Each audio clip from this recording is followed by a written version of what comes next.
श्री ज्ञानदेव तुकाराम माऊली ज्ञानेश्वर महाराज की, जगद्गुरु संत तुकाराम महाराज की, सियावर रामचंद्र भगवान की, पवन सूत हनुमान की, उमापति महादेव की, बाल ब्रह्मचारी माधव बाबा की, सद्गुरु जनार्दन स्वामी महाराज की, स्वामी समर्थ महाराज की, समर्थ श्री गजानन महाराज की।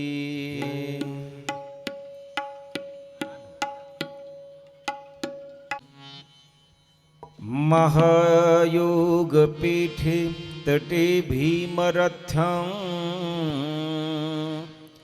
वरं पुंडरीकाय दातो मुनीन्द्रहि समागत्य तिष्ठं तमानन्दकन्दं परब्रह्मलिङ्गं भजे पाण्डुरङ्गं कलावज्ञजीवोद्धरार्थावतारं कलाकङ्कतेजोधिं कामोधिवक्त्रं खलानीशवादापनोदारुदक्षं समाधिस्थमूर्तिं भजे ज्ञानदेवं। नमो सद्गुरु तुकया ज्ञानदीपा, नमो सद्गुरु सच्चिदानन्दरूपा, नमो सद्गुरु भक्तकल्याणमूर्ति, नमो सद्गुरु भास्करा पूर्णकीर्ति। आदोरामतपोवनादिगमनं हत्वा मृगं काञ्चनं वैदेहीहरणं जटायुमरणं सुग्रीवसम्भाषणं वालीनिर्दलनं समुद्रतरणं लङ्कापुरी दाहनं पश्चात् रावणकुम्भकर्णहननम् एतद्धि रामायणम्। लोकाभिरामं रणरङ्गधीरं राजीवनेत्रं रघुवंशनाथं कारुण्यरूपं करुणाकरन्तं श्रीरामचन्द्रं शरणं प्रपद्ये। नागेन्द्रहाराय त्रिलोचनाय भस्माङ्गरागाय महेश्वराय नित्याय शुद्धाय दिगंबराय तस्मै नकाराय नमः शिवाय। मनोजवं मारुततुल्यवेगं जितेन्द्रियं बुद्धिमतावरिष्ठं वातात्मजं वानरयूतमोख्यं श्रीरामदूतं शरणं प्रपद्ये। श्रीरामदूतं शरणं प्रपद्ये।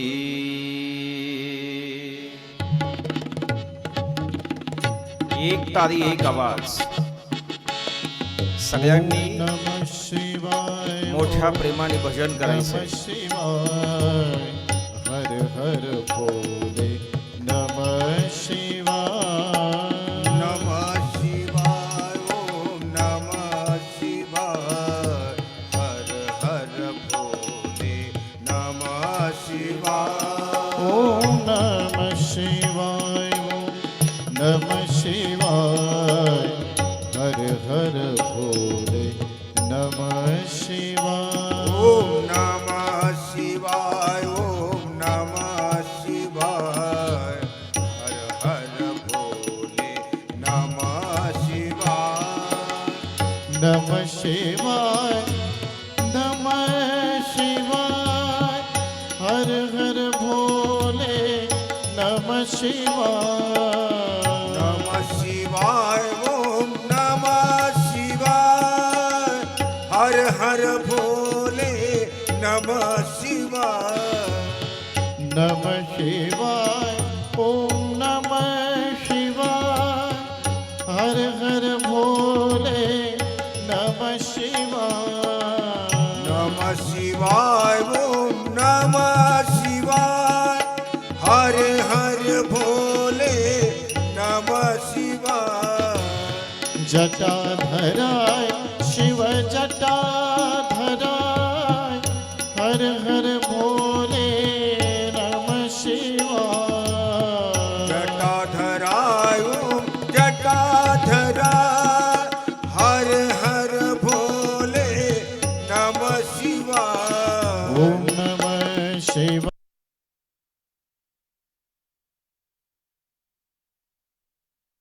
त्रेता जुग माहे शंभु गए कुंभज ऋषि पाहे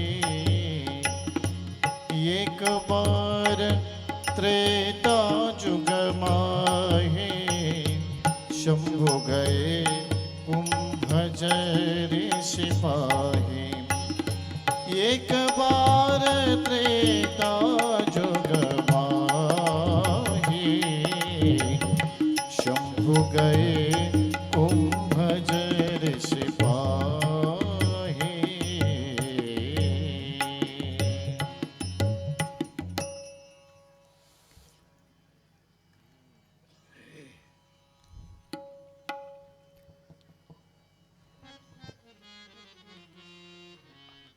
अनंत कृपा विभूषित श्री सकल संत कंठभूषण अलौकिक कल्पना आविष्कार भास्कर विश्व संत कैवल्य चक्रवर्ती संत सम्राट ज्ञानियांचे राजे ज्ञानेश्वर महाराज व अखिल कोटी ब्रह्मांड नायक षडगुण ऐश्वर्य संपन्न वारकरी संप्रदायाचं कुल दैवत आराध्य दैवत श्री पांडुरंग परमात्म्याच्या व हिंदवी स्वराज्याचे संस्थापक छत्रपती शिवाजी महाराज, धर्मवीर संभाजी महाराज आणि वारकरी संप्रदायाच्या सर्व संतांच्या चरणारविंदी समर्थ श्री जनार्दन स्वामी महाराज, समर्थ श्री साई बाबा आणि बाल ब्रह्मचारी माधव बाबा लांडेवाडीकरांच्या चरणारविंदी पहिल्यांदा नतमस्तक होतो आणि माझ्या शिवमहापुराण कथेकडे प्रवृत्त होतो. सज्जनांनो, शिवमहापुराण कथा ही अगम्य अपूर्व आणि अनाकलनीय कथा आहे. ती कधी पूर्ण न होणारी कथा आहे. मला असं वाटतं शिवमहापुराण कथा ही जरी पूर्ण न होणारी कथा असली तरी मात्र मानवाचं जीवन सुखी, समृद्ध आणि समाधानी बनवणारी कथा या जगतामध्ये कोणती असेल तर त्या कथेचं नाव आहे शिवमहापुराण कथा. आणि म्हणून या हनुमंतराच्या पावन दरबारामध्ये मल्लिकार्जुन भगवंताच्या कथा मंडपामध्ये गेली 3 दिवसापासून आपण जो विचार करत आहोत त्या कथेचा आजचा हा 4था दिवस. 4थ्या दिवसांचं कथारूपी वाघ पुष्प भगवंताच्या पवनसुत हनुमंतरायच्या आणि समर्थ श्री गजानन महाराजांच्या चरणारविंदी ही सेवा समर्पित करण्याकरता आपण सगळे भाविक भक्त श्रोते सज्जन मायबाप या ठिकाणी एकत्रित आला आहात. आयोजक संयोजक निमंत्रक आणि समस्त ग्रामस्थ मातापूरकरांना तरुण मित्रमंडळींना मनापासून या ठिकाणी धन्यवाद व्यक्त करतो. एकदा जोरदार टाळी झाली पाहिजे.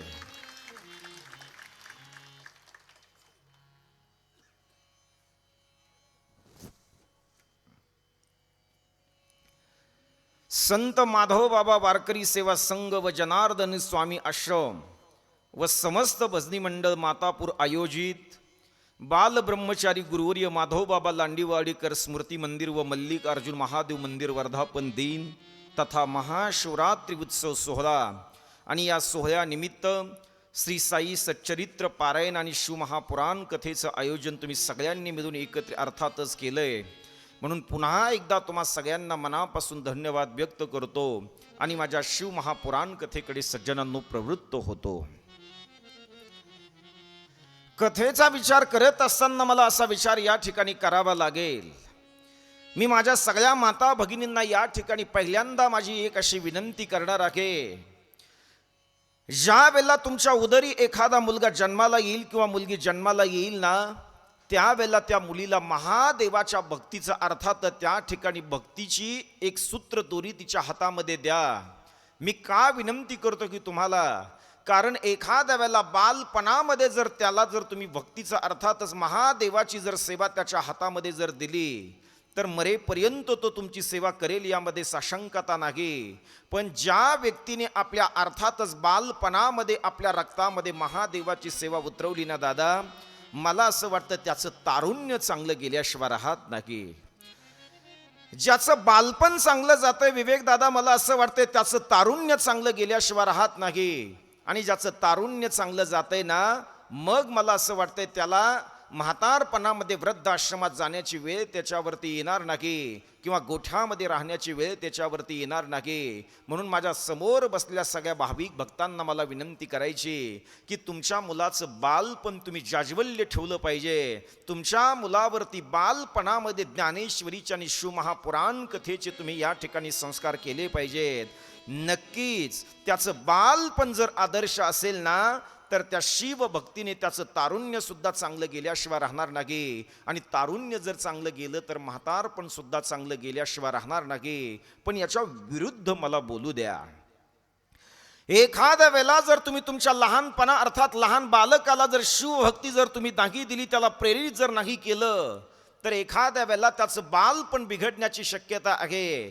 त्याचं बालपण जर बिघडलं ना, तर त्याचं तारुण्य सुद्धा बिघडण्याची शक्यता आहे. आणि त्याचं तारुण्य जर बिघडलं तर म्हातारपण सुद्धा त्याचं बिघडल्याशिवाय राहणार नाही. एक उदाहरण मला आठवते, जाता जाता प्रस्तावनेमध्ये सांगू द्या, कारण मला शिवमहापुराण कथेबरोबर सामाजिक संदेश सुद्धा मातापुरकरांना द्यायचा आहे. ऐका महिला मंडळ, एका मुलाने आपल्या बापाची व्यवस्था गोठ्यात केली होती. अण्णा, ज्या वेळेला एका मुलाने ज्या वेळेला आपल्या बापाची व्यवस्था गोठ्यामध्ये केली ना, मी त्या बापाची कथा तुम्हाला शिवमहापुराण कथेमधून सांगतोय की ज्या बापाने आपल्या मुलाकरता त्या ठिकाणी सज्जनांनो 200 एकर जमीन कमवून ठेवली, त्याच बापाची व्यवस्था ज्या वेळेला गोठ्यामध्ये केल्या जाते, त्यावेळेला माझ्या समोर बसलेल्या प्रत्येक बापाने याचा विचार करा की त्या बापाला किती वाईट वाटत असेल. ज्या वेळेला त्याची व्यवस्था गोठ्यामध्ये केल्या जाते आणि गोठ्यामध्ये केल्याच्या नंतर त्या ठिकाणी सज्जनांनो अर्थात त्याच्या हातामध्ये एक घंटा दिला जातोय, त्याला जेवण्याकरता एक जर्मलचं ताट दिल्या जातंय, त्याला पाणी पिण्याकरता एक जर्मलचा तांब्या दिला जातोय, त्याच्या हातामध्ये घंटा दिल्याच्या नंतर त्याला गोठ्यामध्ये अशी बाज टाकून दिल्या जाते, त्याच्यावरती गोधडी टाकून दिल्या जाते. आणि तो मुलगा आपल्या बापाला बोलतोय की बाबा, ज्या वेळेला तुम्हाला भूक लागेल, ज्या वेळेला तुम्हाला चहा लागेल, ज्या वेळेला तुम्हाला पाणी लागेल ना बाबा, त्यावेळेला तुम्ही तुमच्या हातातली घंटा वाजवायची बाबा. तुम्ही आमच्या बंगल्यामध्ये यायचं नाही बाबा, कारण तुम्ही ज्या वेळेला आमच्या बंगल्यामध्ये येत आहेत ना बाबा, त्यावेळेला आमच्या बंगल्यामध्ये फार मोठी श्रीमंत लोक येतात बाबा, आणि त्या श्रीमंत लोकांमध्ये तुम्ही शोभा देत नाही बाबा, म्हणून तुम्ही आमच्या बंगल्यामध्ये यायचं नाही बाबा. काय वाटलं असेल त्या बापाला. काही काळ जातो आणि काही काळ गेल्याच्या नंतर जो म्हातारा आहे तो म्हातारा बिचारा मरण पावतोय. म्हातारा मरण पावल्याच्या नंतर त्या म्हाताऱ्याचा जो नातू आहे ना, तो नातू धावत धावत त्या गोठ्यामध्ये जातोय. आणि धावत धावत गोठ्यामध्ये गेल्याच्या नंतर ती जी काही गोधडी आहे ना, ती गोधडी तो घेतोय, ती जी हातामधली जी घंटा आहे ती घंटा सुद्धा घेतोय, ते जर्मलचं ताट घेतोय, तो जर्मलचा तांब्या घेतोय आणि त्याची अशी मस्तपैकी एक सुंदर प्रकारची वलकटी तयार केल्या जाते. आणि सुंदर प्रकारे वलकटी तयार केल्याच्या नंतर योगायोगाने त्याचा बाप सुद्धा गोठ्यामध्ये येतोय. आणि त्याचा बाप ज्या वेळेला गोठ्यात येतोय ना, त्यावेळेला त्या ठिकाणी तो बाप आपल्या मुलाला बोलतोय, अरे गोविंदा, आपलं म्हातारं जर मेलं असेल दादा, तर या घाणेरड्या वस्तू का घरामध्ये ठेवायच्या असतात का? त्यावेळेला तो मुलगा आपल्या बापाला काय उत्तर देतोय ते उत्तर माझ्या कथेमधनं घेऊन जा. तो मुलगा बोलतोय, बाबा, तुमचा जरी बाप आता मेला असला तरी माझा बाप अजून जिवंत आहे. आणि ज्या वेळेला माझा बाप म्हातारा होईल ना, त्यावेळेला या वस्तू मी कुठून आणू? म्हणून आजपासून मी त्या वस्तू जपून ठेवतोय बाबा. एका हाताने कर, दुसऱ्या हाताने भर. एका हाताने कर, दुसऱ्या हाताने भर. इथेच कर, इथेच भर. लपशील कोठवर वेड्या, लपशील कोठवर वेड्या, लपशील. जे जे हवे खरेदी कर, बाजार हा खुला रे, शाबाश. बाजार हा खुला. जे जे हवे खरेदी कर, बाजार हा खुला रे, बाजार हा खुला. नेकीचे घे तराजू, शब्द ऐका. सौदा सुखाचा कर. नेकीचे घे तराजू, सौदा सुखाचा कर. इथेच कर, इथेच भर. लपशील कोठवर वेड्या, लपशील कोठवर वेड्या, लपशील कोठवर.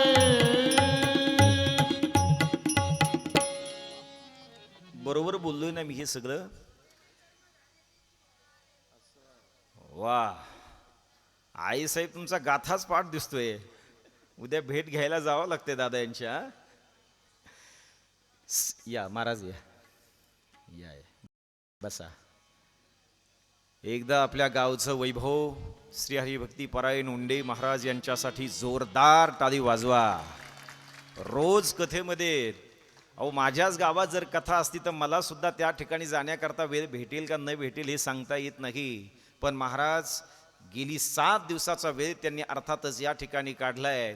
7 दिवस या मंडपामध्ये बसून कथा ऐकण्याचा संकल्प जर त्यांनी घेतला असेल तर आमच्या उंडे महाराजांचं या ठिकाणी शिवमहापुराण कथेमध्ये स्वागत आहे. महाराज,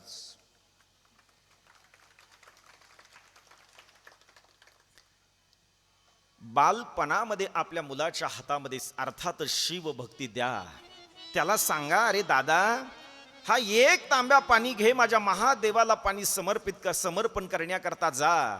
म्हणून मी काल का परवाच्या दिवशी तुम्हाला सांगितलंय, बालपणामध्ये जर त्याच्यावरती जर हे भक्तीचे संस्कार जर तुम्ही कराल ना दादा, कारण अशी एक म्हण आपल्याकडे आहे, जे तुम्ही मातीमध्ये पेराल तेच भविष्यामध्ये नक्की उगवल्याशिवाय राहत नाही. अरे तुम्ही जर एखाद्या वेळेला जर चांगले शिवभक्तीचे संस्कार जर त्याच्यावर पेरण्याचं काम जर केलं ना, तर मी या ठिकाणी छातीला हात लावून तुम्हाला शब्द देतो, मरेपर्यंत तो मुलगा अर्थात तुमची सेवा केल्याशिवाय राहणार नाही. कारण ही शिवभक्तीमध्ये जाज्वल्य ताकद आहे दादा.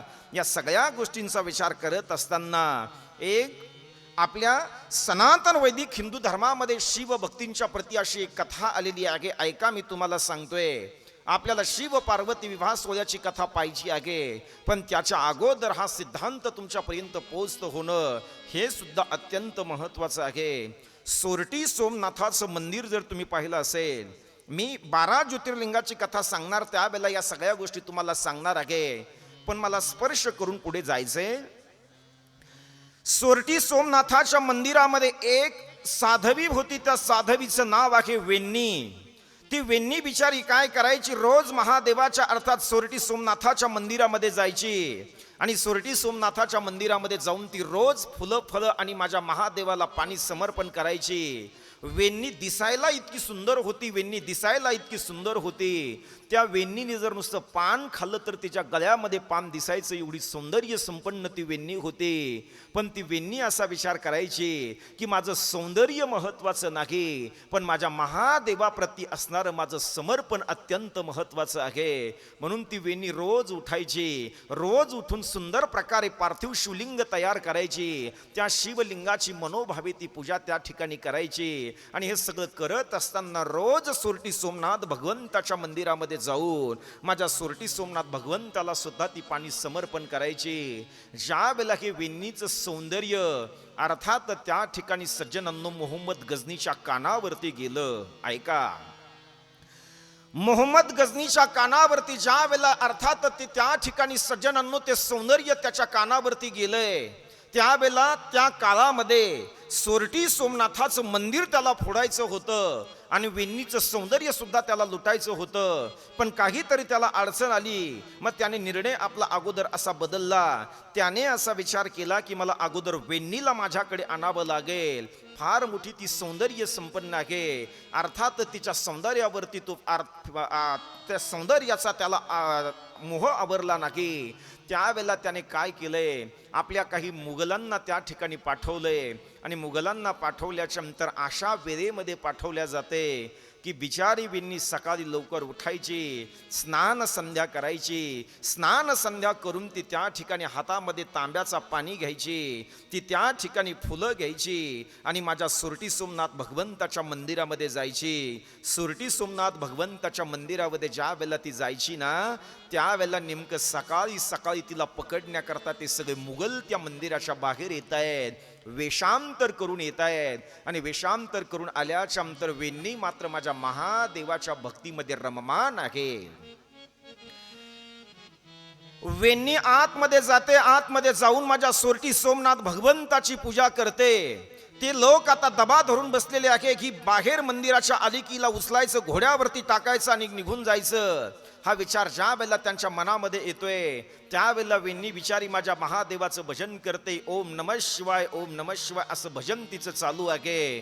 आणि असं भजन ज्या वेळेला चालू आहे ना, कारण तिने असा विचार केला होता की मन हे माझं मंदिर आहे आणि शिव हीच माझी पूजा आहे. पण सज्जनांनो ऐका, ज्या वेळेला ती पूजा करून बाहेर येते, बाहेर आल्याच्या नंतर ते सगळे मुघलांचे लोक माझ्या महादेवाच्या भक्तिनीला नाम साधवीला वेण्णीला उचलतात ना, तितक्यात माझे देवादिदेव महादेव एका क्षत्रियाच्या रूपामध्ये तिथे प्रगट झाले आणि माझ्या वेण्णीचं त्या ठिकाणी संरक्षण केलं.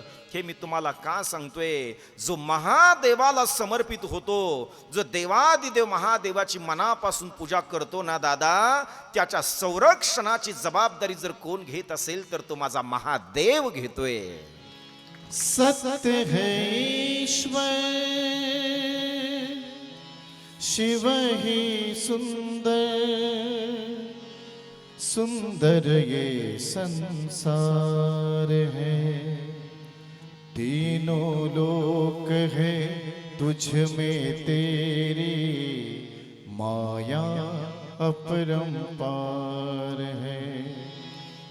मन मेरा मंदिर, ताली हा एक आवाज. शिव मेरी पूजा, मन मेरा मंदिर, शिव मेरी पूजा. शिव से बड़ा नहीं कोई दूजा. बोल सत्यम शिवम, बोल तू सुंदरम. मन में तेरी महिमा के गुण गाए जा. मन मेरा मंदिर, शिव मेरी पूजा.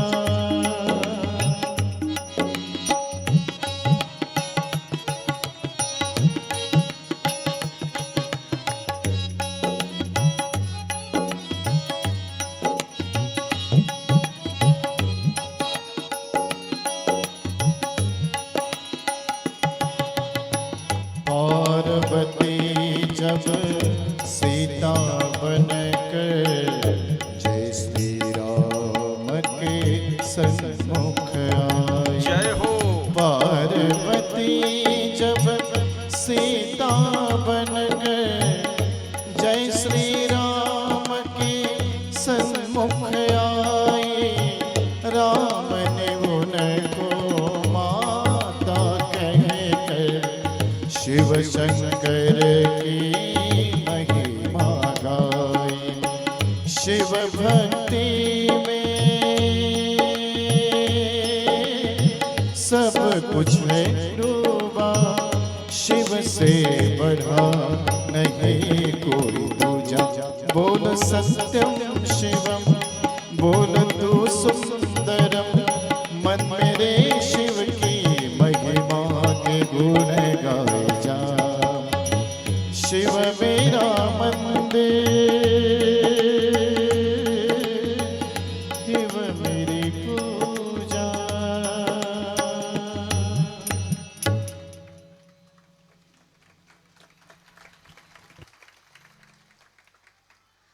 तसं नाही, तुम्हाला एकदा किती आनंद झाला जरा दाखवा बरं एकदा.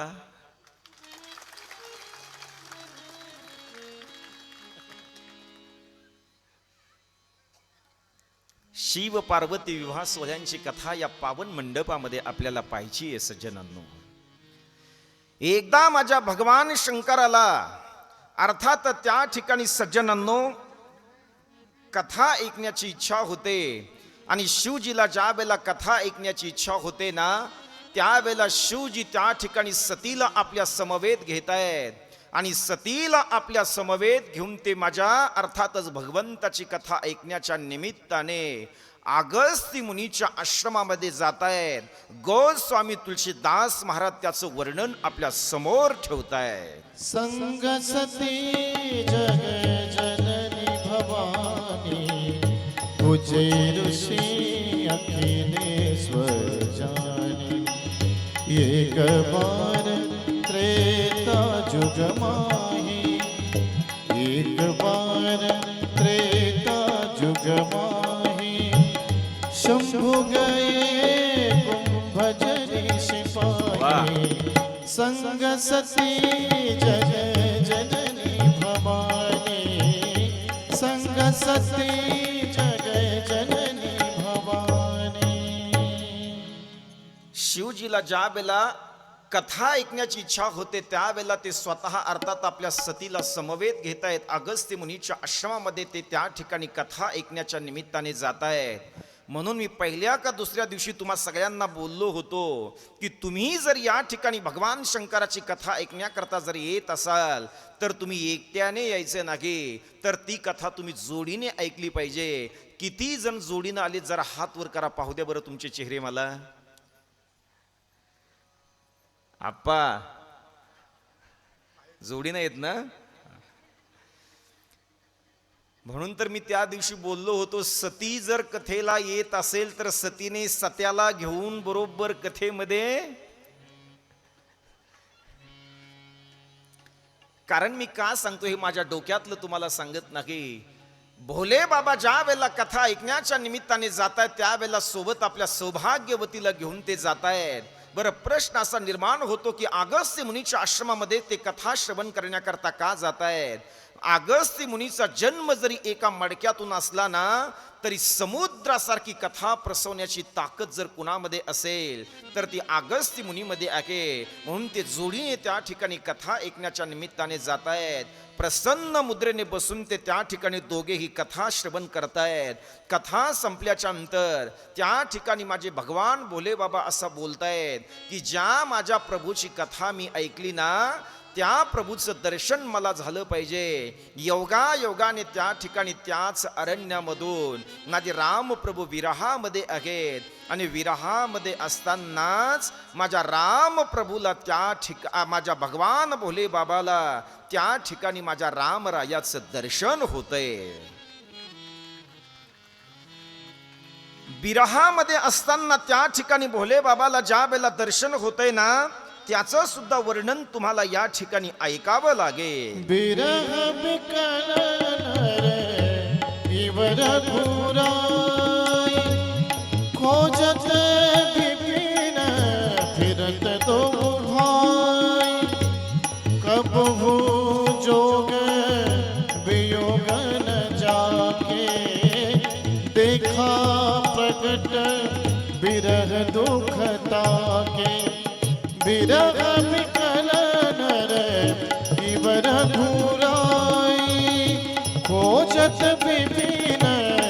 फिरत दो भाई।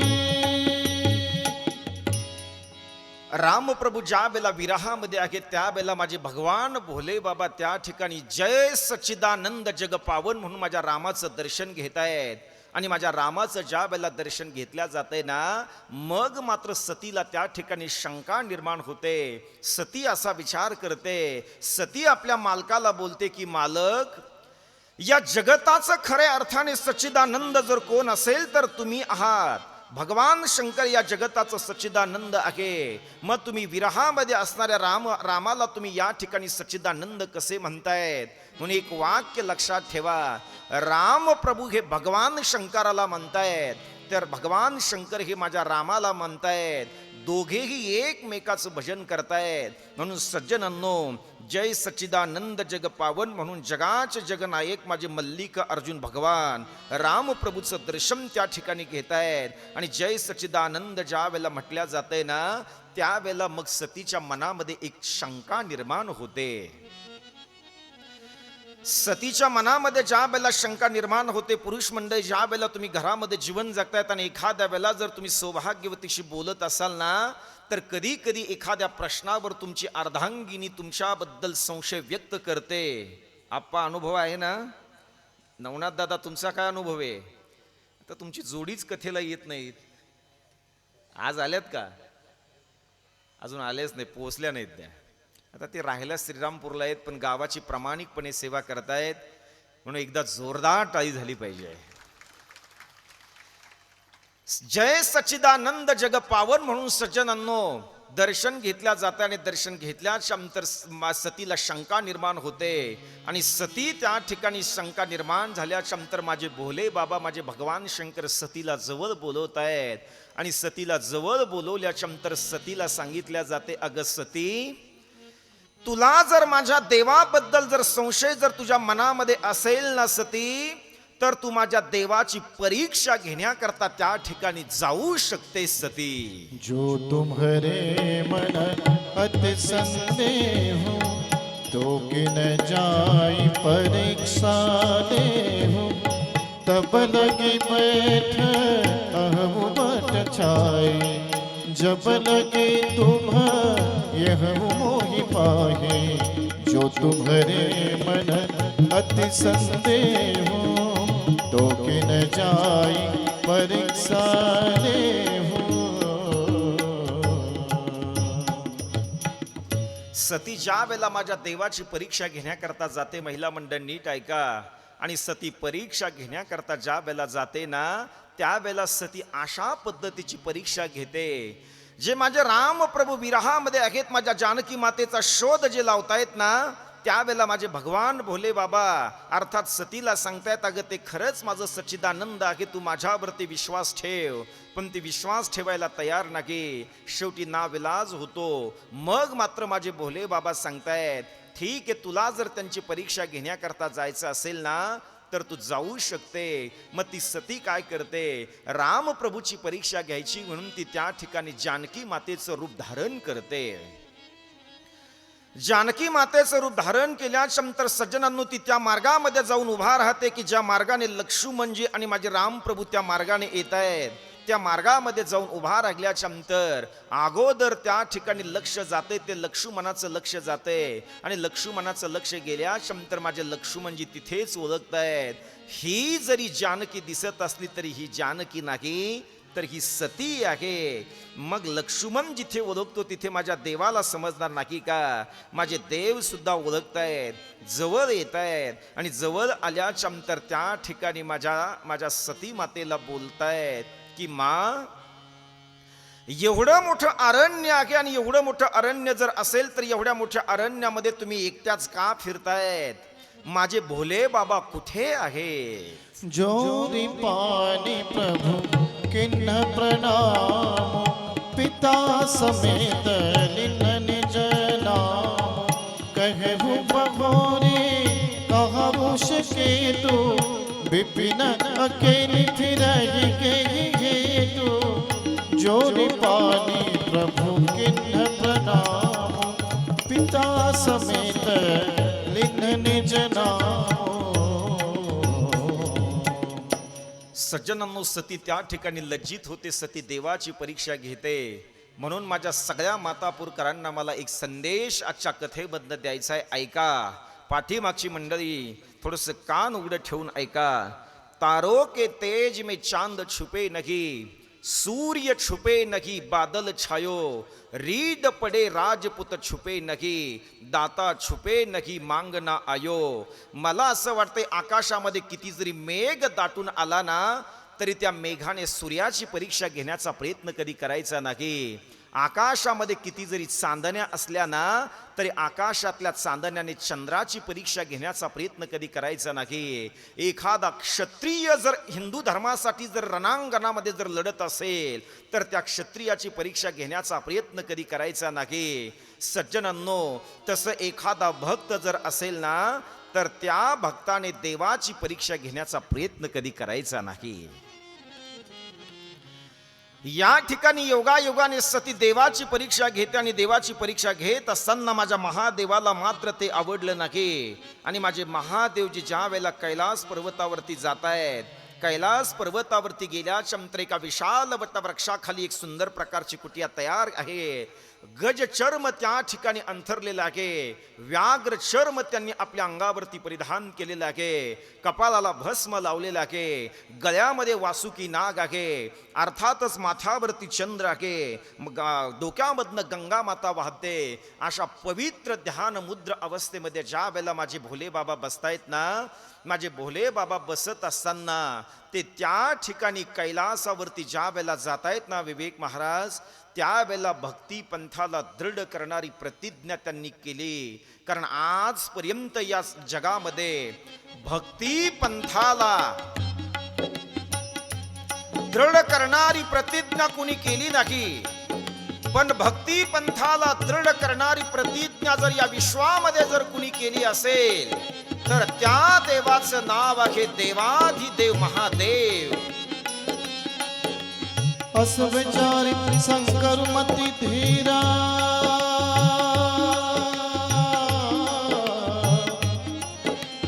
चले भवन सुमिरत रघुबीरा, चलत गगन भय गिरा सुहाई, जय महेश भले भगत लुभाई. राम सिया राम जय जय राम, राम सिया राम जय जय राम.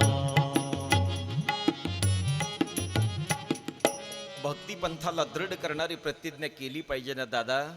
एखाद्या वेळेला उंडे महाराज जर माझ्या ज्ञानोबारांच्या आईने आणि बापाने जर देहांत प्रायश्चित्त जर घेतलं नसतं, त्यांनी जर ती भक्तिपंथाची प्रतिज्ञा जर केली नसती ना, तर आज या मंडपामध्ये बसून आपल्याला ज्ञानोबारांचं अर्थातच भजन आणि माझ्या माऊलीचा हरिपाठ सुद्धा करता आला नसता. याचा अर्थ आज हा वारकरी संप्रदाय मला असं वाटतं उभा आहे, याचं कारण त्यांच्या माता पित्याने कुठेतरी भक्तिपंथाला दृढ करणारी प्रतिज्ञा केली आहे दादा. भगवान भोले बाबा त्या ठिकाणी भक्तिपंथाला दृढ करणारी प्रतिज्ञा करतायत. आणि प्रतिज्ञा केल्याच्या नंतर आता सतीला मात्र तो वियोग सहन व्हायला तयार नाही. सती रोज आपल्या मालकाच्या विरहामध्ये रडायला लागते. अनेक वर्ष ती आता तपश्चर्या करते. माझे भोले बाबा साधनेतून बाहेर आले पाहिजे, मग साधनेतून बाहेर येण्याकरता मी काय केलं पाहिजे. त्यावेळेला ती ध्यान धारणा तपश्चर्या करते. अनेक वर्ष ती हवेवरती तपश्चर्या करते. त्यावेळेला माझ्या भगवान भोले बाबापर्यंत ती आर्त हाक जाते. म्हणून देवाने तुमची हाक ऐकावी, देवादिदेव महादेवाने तुमची हाक ऐकावी असं जर तुम्हाला वाटत असेल ना माझ्या दादांनो, तर कधीतरी तुम्ही तुमच्या जीवनामध्ये एकांतामध्ये बसा, माझ्या महादेवाचं भजन करा. नक्की माझा महादेव तुमची हाक ऐकल्याशिवाय राहणार नाही.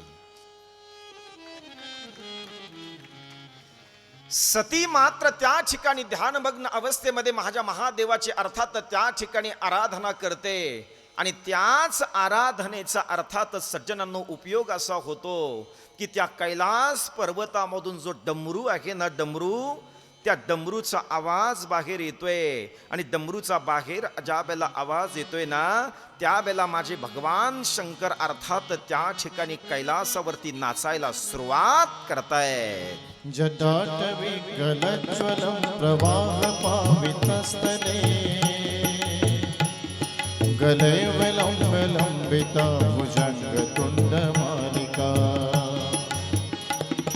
डमड्डमड्डमड्डुमद्निनादवड्डुयमयम् कुठे गेले ते? चकारचण्डताण्डवं तनोतु ना शिवा पाठीमागे शिवम्. बसा, पाठी इकडे आताच नाही.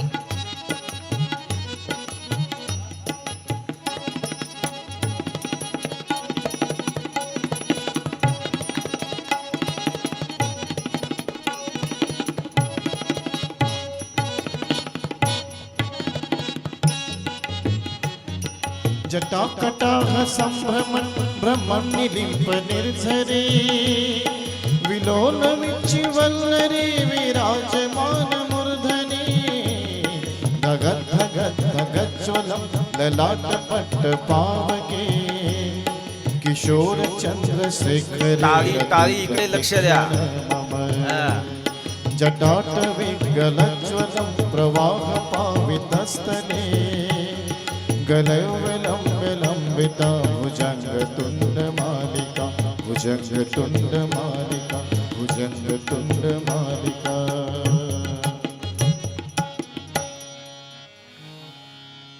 लग्नाच्या अगोदरच नवरदेव नरी इकडे म्हटल्यावर कसं व्हायचं? तुम्ही लक्ष देणारच नाही मग आमच्याकडे. मी त्यांना सांगितलं होतं 10 मिनिट कमी असताना आणा, ते लवकर घेऊन आल्या. ठीक आहे,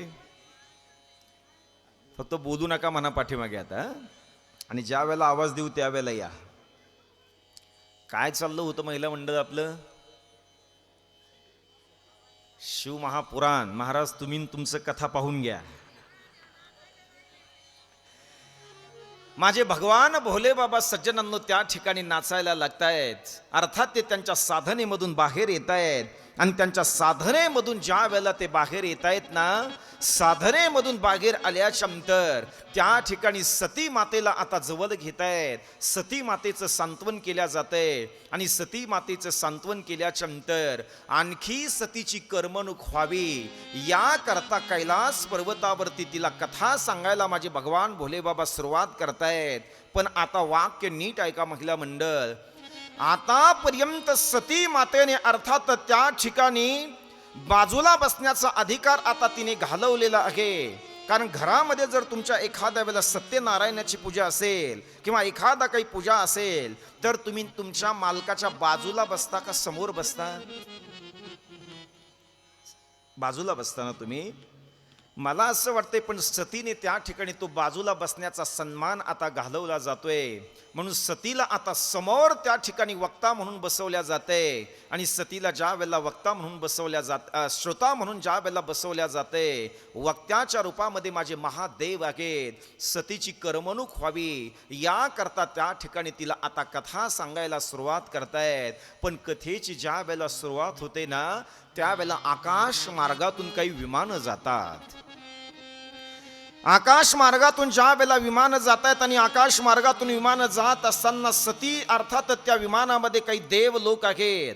त्या देव लोकांमध्ये चर्चा चालू आहे की सतीच्या बापाच्या घरी यज्ञ असावा. आणि सतीच्या बापाच्या घरी जर यज्ञ असेल आणि योगायोगाने त्या सतीला जर त्याचं निमंत्रण नसेल तर हे सतीचं दुर्दैव आणि दुर्भाग्य आहे. कारण समाजाचा विचार जर तुम्ही केला ना महिला मंडळ, तर ज्या ठिकाणी जखम आहे ना त्याच ठिकाणी लोक मीठ आणि लिंबू चोळण्याचा प्रयत्न 100% करतात. तसं ते देव लोक सुद्धा असा विचार करतायत, अरे हिच्या बापाच्या घरी यज्ञ आहे आणि हिच्या बापाच्या घरी जर यज्ञ असेल आणि हिला जर त्या यज्ञाचं निमंत्रण नसेल तर हे तिचं दुर्दैव आणि दुर्भाग्य आहे. ती त्या अर्थात त्या याच्यातली चर्चा त्या ठिकाणी सतीच्या कानावरती येते. आणि सतीच्या कानावरती ज्या वेळेला ती चर्चा येते ना, महादेवाला मात्र ती चर्चा ऐकायला येत नाही, सतीला मात्र ती चर्चा ऐकायला येते. आणि सती माता त्या ठिकाणी असा विचार करते, अरे माझ्या माहेरामध्ये जर तो यज्ञ असेल तर मी आता माझ्या माहेरामध्ये गेलं पाहिजे. म्हणून माझ्या समोर बसलेल्या ह्या ज्या काय माझ्या माता भगिनी आहेत ना, यांना सगळ्यात जास्त जर प्रिय काय असेल ना, तर मला असं वाटतं ते माहेर आहे. बरोबर बोलतोय ना? मग चालायचं माहेरामध्ये 2 मिनिटं. तुम्हा सगळ्यांना घेऊन जातो ना माहेरामध्ये. आपल्या वारकरी संप्रदायामध्ये एक साधवी होऊन गेल्या. त्या साधवीचं नाव आहे बहिणाबाई. त्या बहिणाबाई माहेराचं इतकं सुंदर वर्णन करतायत. म्हणून तुम्ही इतक्या विचित्र आहेत बघा. खातात सासरचं आणि गाता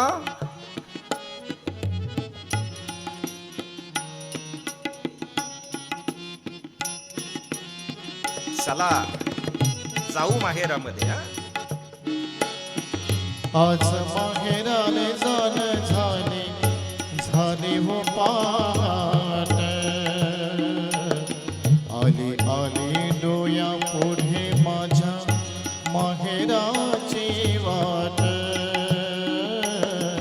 आली आली डोया पुढे माझ्या माहेराची वाट.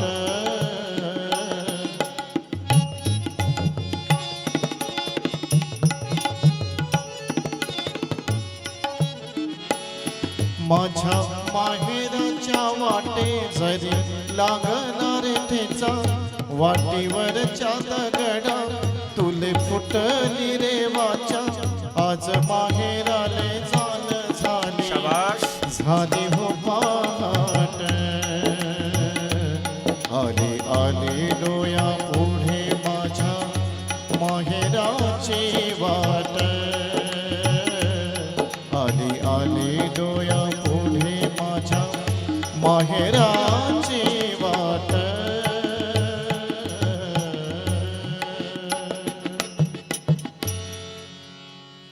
प्रत्येक माझ्या माता भगिनीला माहेर प्रिय आहे. अर्थातच त्या ठिकाणी सज्जनांनो, एखादी जर माझी माय जर एखाद्या आपल्या वेळेला आपल्या रस्त्याने ज्या वेळेला ती जाते आणि रस्त्याने ज्या वेळेला ती जाते ना, त्या रस्त्यामध्ये जर एखादा दगड जर असेल आणि तुम्ही चालताना ज्या वेळेला तुम्हाला त्या दगडाची ठेच लागते ना, त्यावेळेला त्या माहेरातल्या वाटेच्या दगडाला तुम्ही विचारत असता, अरे दादा तुला माझी ठेच तर लागली नाही ना रे राजा? ठेच लागली कुणाला? अरे तुम्हाला लागली, पण तो माहेराच्या वाटेतला दगड आहे. तो माहेरातला वाटेतला दगड जर तुम्हाला इतका प्रिय असेल, तर मला असं वाटतं माहेरातली माणसं किती प्रिय असतील दादा.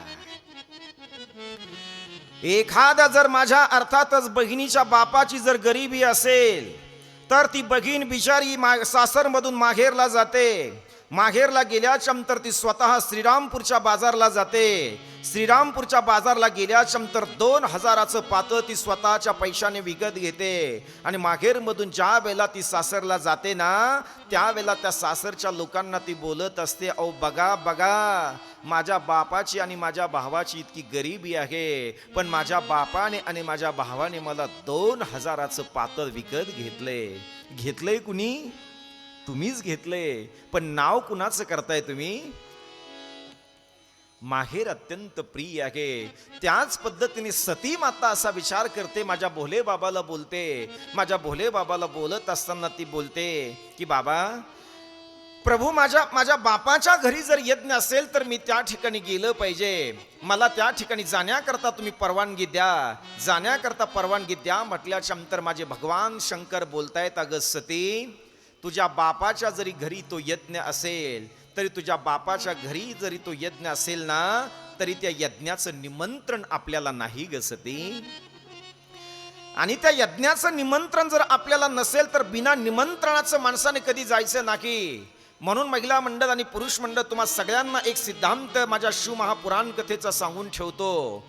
एखाद्या वेळेला एखाद्या ठिकाणी तुम्हाला निमंत्रण असलं तरी कधी जाऊ नका. एखाद्या वेळेला तुम्हाला निमंत्रण नसलं तरी तुम्ही त्या ठिकाणी जा. आणि एखाद्या वेळेला निमंत्रणाची वाट अर्थात त्या ठिकाणी निमंत्रण असेल तर जा.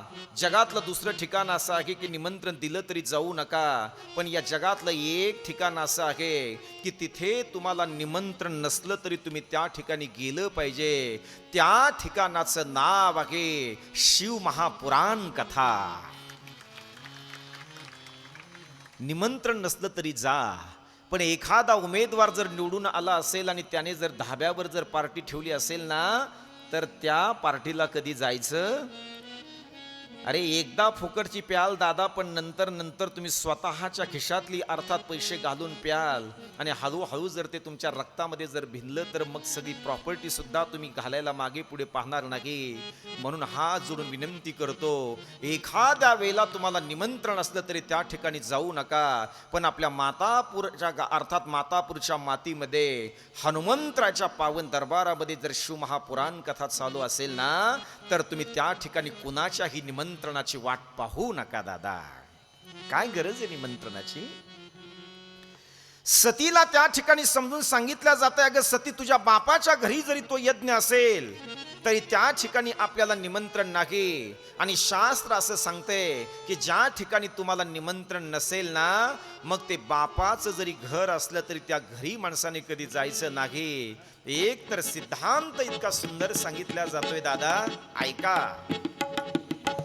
एखाद्या वेळेला मुलगी किती जरी सुंदर असली तरी तिला लोकांच्या घरी कधी जाऊ द्यायचं नाही.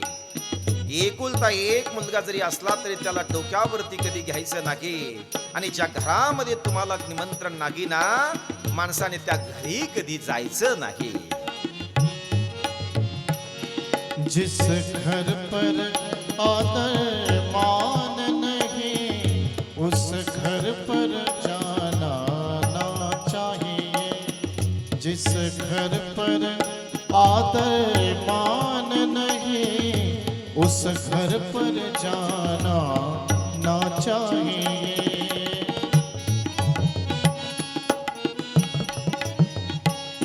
चाहे कितना प्यारा वो लड़का, उसे सर पे बिठाना ना चाहिए. चाहे कितनी प्यारी हो कन्या, उसे घर घर घूमना ना चाहिए. जिस घर पर आदर मान नहीं, उस घर पर जाना ना चाहिए.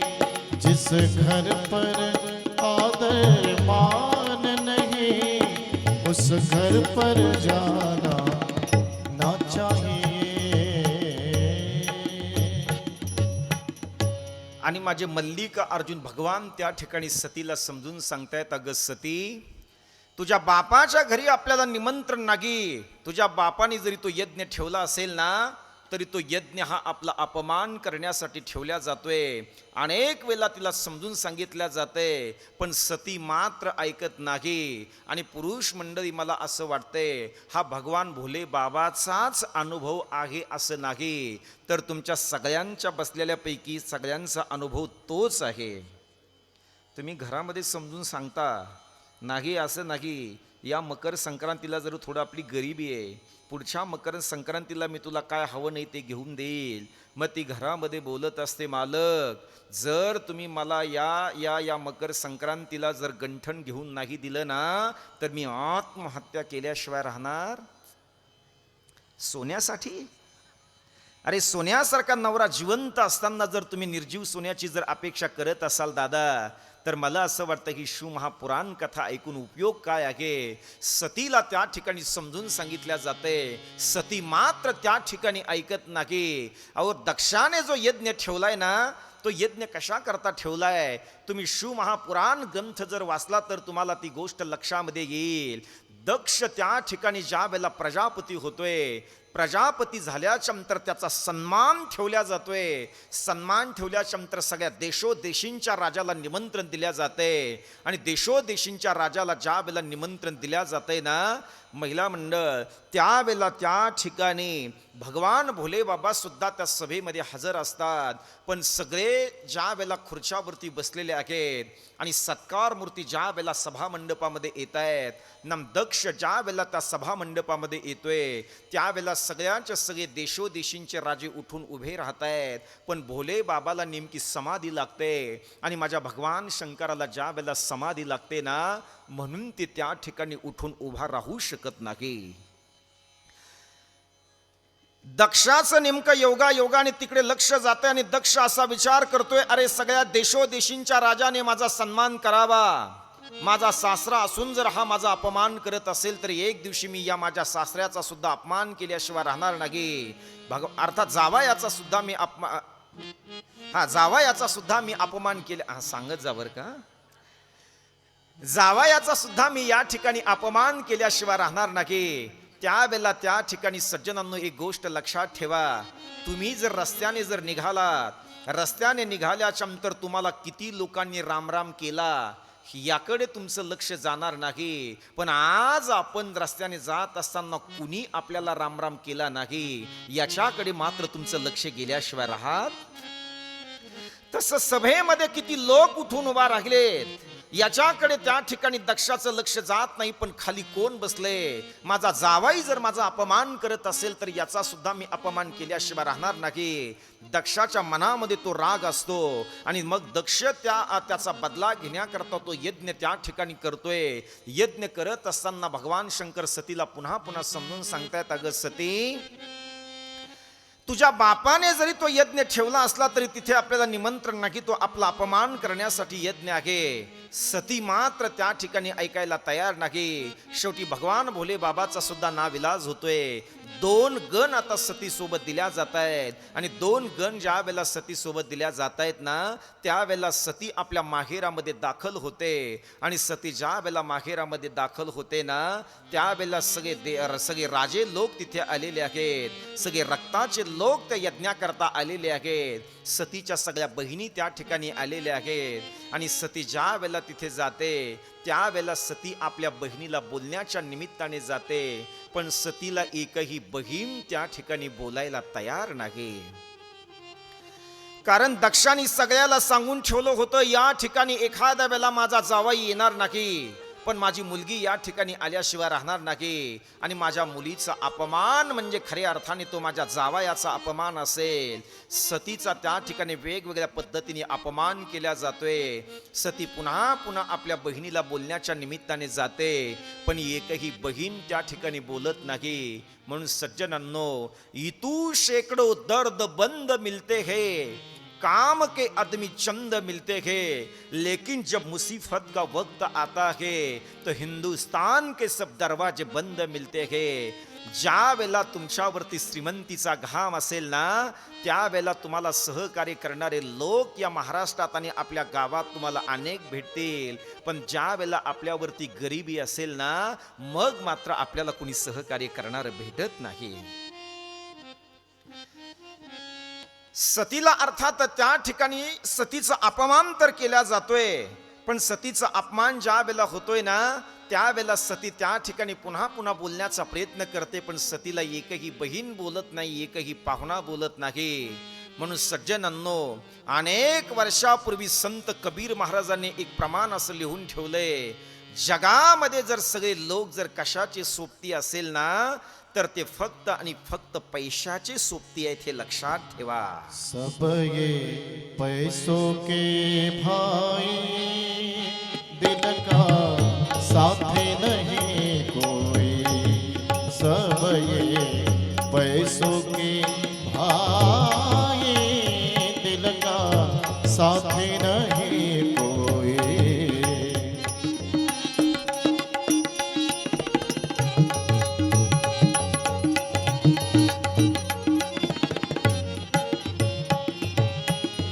जब लग अपने पल्लव में पैसा, तब लोग सलाम करे, लोग सलाम करे. अपना पैसा निकल गया तो, अपना पैसा निकल गया तो, कोई न मीठा बोले. सब ये पैसों के भाई, दिल का साथी नहीं कोई. सब ये पैसों के भाई, दिल का साथी नहीं कोई.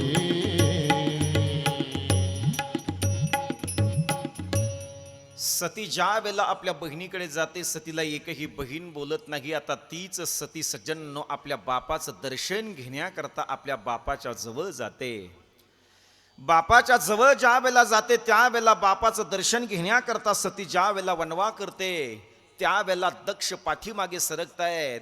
एखाद्या वेळेला तुम्ही जर तुमच्या माहेरामध्ये गेलात, तुमच्या बापाचं दर्शन घेण्याकरता जर तुम्ही खाली वाकलात, तुमचा बाप जर पाठीमागे सरकला तर तुम्हाला वाईट वाटणार नाही.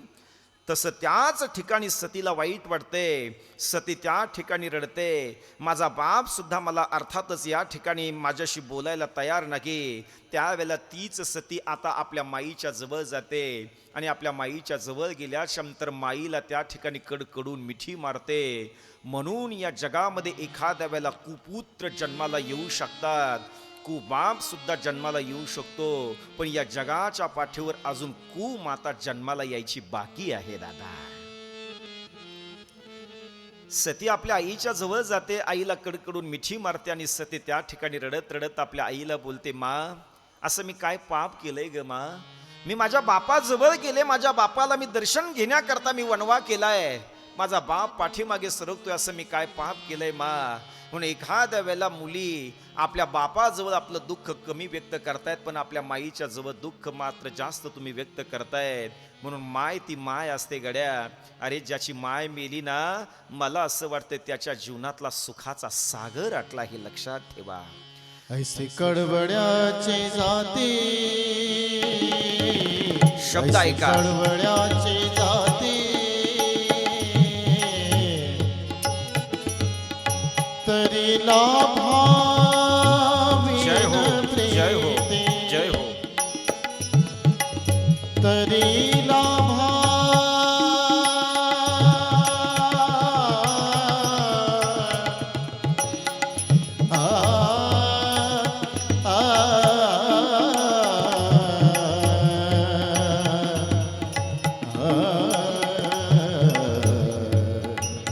तरी लाभाविन प्रीती,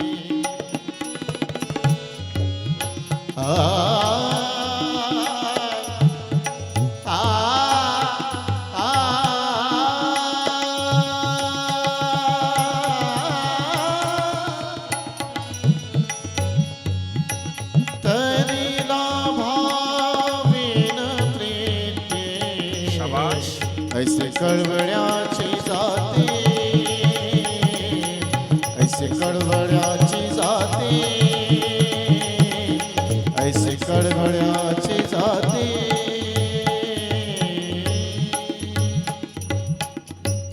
म्हणून माझ्या समोर बसलेल्या सगळ्या भाविकांना मला एक संदेश द्यायचा आहे. दादा, एखाद्या वेळेला तुम्ही सगळ्याचे अंतकरण दुखवण्याचा प्रयत्न करा, पण जन्मदात्या मायबापाचं अंतकरण कधी दुखवू नका गड्या. हीच माझी खऱ्या अर्थाने शिवमहापुराण कथा आहे. काय घेऊन जाणार आहात दादा कथेमधनं?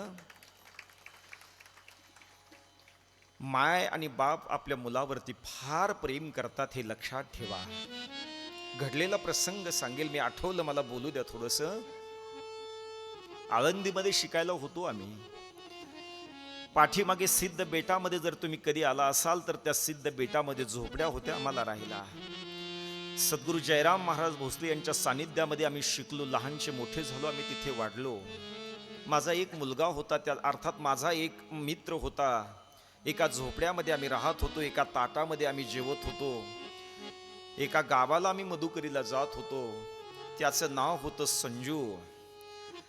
पण त्याला योगायोगाने, त्याच्या नशिबाने त्याला इकडे काही करता आलं नाही किंवा त्याला जमलं नाही, त्याच्या प्रारब्धात कदाचित ते नसेल. त्यावेळेला त्या संजूने चाकणमध्ये एका कंपनीमध्ये नोकरी मिळवली. नोकरी मिळवल्याच्या नंतर तो संजू त्या अर्थात तिकडे तो रोज त्या कंपनीमध्ये जायचा. त्याची माय सुद्धा त्याच्या सोबत राहत होती. पण ऐका, त्याच्या माईला अर्धांग वायू झाला होता. त्याच्या माईला ज्या वेळेला अर्धांग वायू झाला होता त्यावेळेला त्या झोपड्यामध्ये एक बाज टाकलेली होती. त्याची माय त्या अर्थातच त्या बाजेवरती झोपली होती. रोज संजू लवकर उठायचा, आपल्या माईची त्या ठिकाणी तो सेवा करायचा आणि माईची सेवा करून सुंदर प्रकारे तो पोळी भाजीचा डब्बा तयार करायचा, माईच्या उशाला ठेवायचा, त्या ठिकाणी पाणी ठेवायचं आणि आपल्या माईला बोलायचा, मा मला यायला थोडा उशीर होईल, आज मला 6 वाजतील मा. ज्या वेळेला तुला भूक लागेल ना मा, त्यावेळेला हा मी डब्बा तुझ्यासाठी करून ठेवलाय मा. ज्या वेळेला भूक लागेल ना मा, त्यावेळेला तू हा डब्बा खा मा, ह्या तुझ्यासाठी मी सगळं करून ठेवलंय. संजू सायकल काढतो, संजू सायकल वरती बसतो, अर्थात आपल्या कंपनीमध्ये जातो. दिवसभर तो संजू काम करतोय.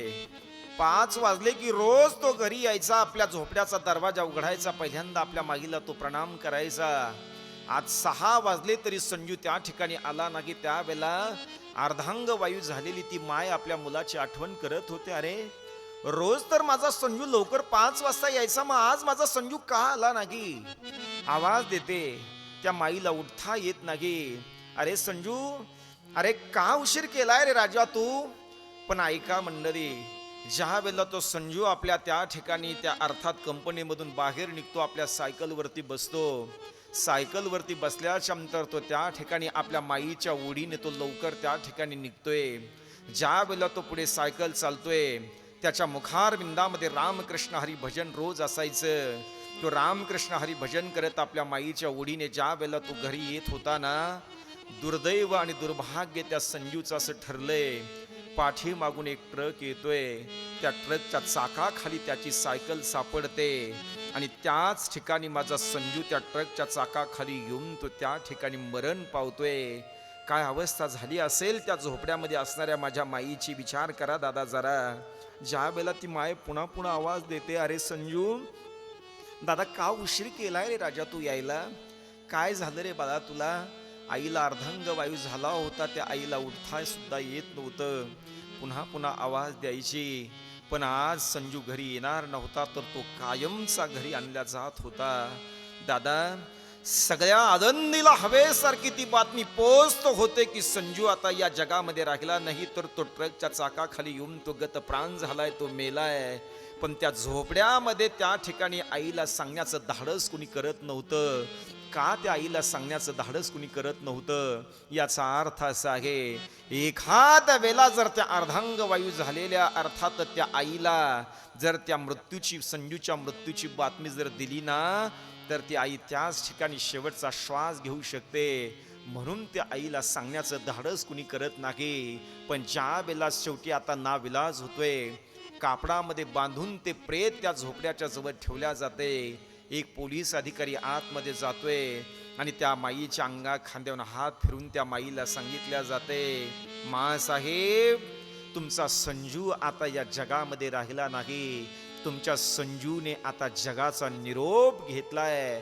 हे शब्द ज्या वेळेला त्या ठिकाणी ऐकल्या जात आहेत, त्यावेळेला अर्धांग वायू झालेली माझी माय त्या ठिकाणी क्षणाचाही विलंब न करता ती सुद्धा आपल्या मुलाची बातमी कानावरती ऐकल्याबरोबर ती सुद्धा त्या ठिकाणी त्या झोपड्यामध्ये गतप्राण होते. दादा,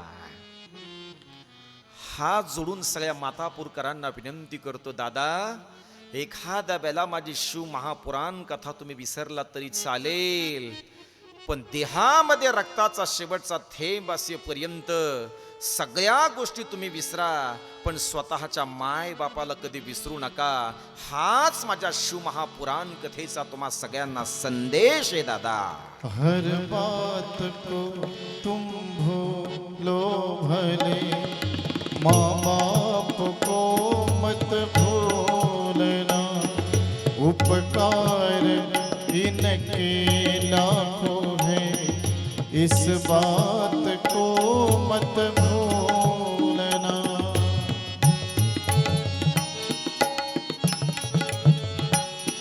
चाहे लाख कमाई धन दौलत, बंगला खूब बनाया है, माँ बाप नहीं खुश है तेरे, बेकार ये सारी कमाई है.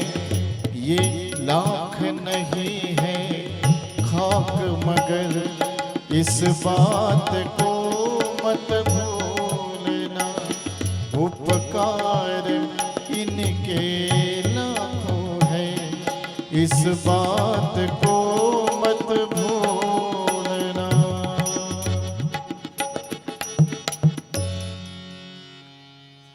माझा विषय इथून निघाला होता की सती ज्या वेळेला आपल्या आईच्या जवळ जाते, सती आईच्या जवळ गेल्याच्या नंतर कडकडून ती माय त्या सतीला आपल्या मुलीला मिठी मारते. दोघे एकमेकीच्या खांद्यावरती डोकं ठेवतायत आणि जोर जोराने फुसकारे टाकत त्या ठिकाणी रडतायत. शेवटी सज्जनांनो, ती माय सतीला समजून सांगते, अरे बाळा, तुमचा अपमान करण्यासाठी तुझ्या बापाने हा यज्ञ या ठिकाणी आरंभलेला आहे. मग तुम्हाला या यज्ञाचं निमंत्रण नाही तर मग तुम्ही या ठिकाणी आली कशा करता? त्यावेळेला त्या ठिकाणी सती बोलते, मा माझं माहेर आहे, मा माझं माहेर मला प्रिय नाही का मा? माझ्या माहेरातला यज्ञ आहे म्हणून मी या ठिकाणी आले ना मा. आणि माझा बाप जर माझा अपमान करत असेल मा तर हे काही योग्य नाही. पण पुढे ऐका मंडळी, ज्या वेळेला सतीचा अपमान होतोय तो अपमान सती त्या ठिकाणी सहन करण्याकरता तयार आहे. पण दक्ष ज्या वेळेला स्वतःच्या जावयाचा नाव भगवान मल्लिका अर्जुन भगवंताचा ज्या वेळेला अपमान केला जातोय, मग मात्र त्या ठिकाणी सती तो अपमान सहन करण्याकरता तयार नाही.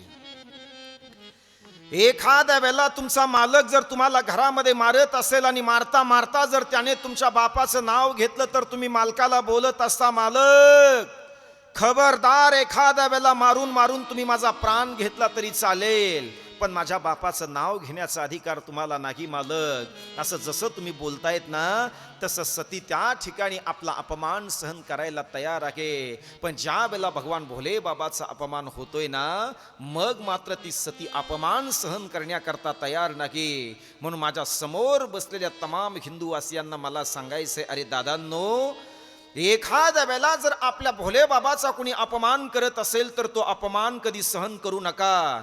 एखाद्या वेळेला जर आपल्या श्री संत ज्ञानेश्वर महाराजांचा जर कोणी अपमान करत असेल तर तो अपमान सहन करू नका. एखाद्या वेळेला जर संत जनार्दन स्वामी महाराजांचा कोणी अपमान करत असेल तर तो अपमान सहन करू नका.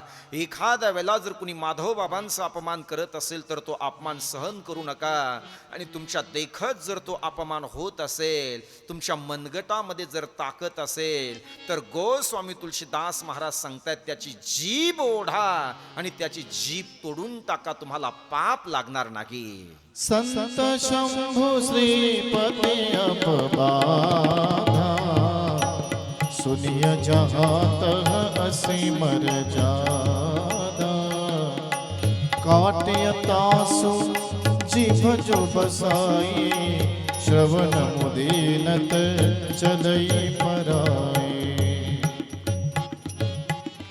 सती आपला अपमान सहन करते, पण भोले बाबाचा अपमान सती सहन करत नाही. आणि सती ज्या वेळेला तो अपमान सहन करत नाही, तिच्या जिव्हारी तो अपमान लागतोय, पचवण्याची ताकद तिच्यामध्ये राहिली नाही.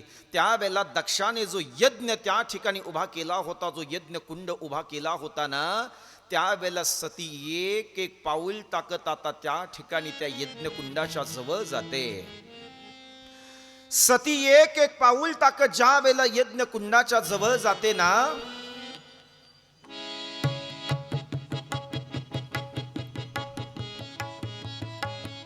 सती असा विचार करते, एखाद्या वेळेला मी माझा अपमान सहन केलाय, पण माझ्या मालकाचा अपमान जर माझ्या रक्ताने जर केला असेल तर तो अपमान मी सहन करणार नाही. सती माता एक एक पाऊल टाकत त्या यज्ञ कुंडाच्या जवळ जाते. आणि यज्ञ कुंडाच्या जवळ गेल्याच्या नंतर त्या यज्ञ देवतेला प्रणाम करते. आणि यज्ञ देवतेला प्रणाम केल्याच्या नंतर सज्जनांनो, ती सती भगवंताकडे वर मागते की जन्मोजन्मी मला भगवान शंकरपती भेटावे, हा वर मागते. आणि सती त्या यज्ञ कुंडामध्ये आपल्या देहाची आहुती देते. सती मरत हरी सन मागा, जन्म जन्म शिव पद अनुरागा. तेहि कारण हिमगिरि गृह जाई, जनमी पार्वती तनु पाए. सती मरत हरी सन मागा, जन्म जन्म शिव पद अनुरागा. तीच सती सज्जनांनो यज्ञ कुंडामध्ये उडी घेते, देहाचं भस्म होते. आणि पुढे ऐका, तीच सती पुढच्या जन्मामध्ये मैना आणि पर्वतराज यांच्या उदरी पार्वती या नावाने जन्म घेते. आतापर्यंत ज्या खंडाचा विचार आपण केलाय तो सतीखंड होता आणि इथून पुढे ज्या खंडाचा विचार आपल्याला करायचा आहे ना त्या खंडाचं नाव आहे पार्वती खंड.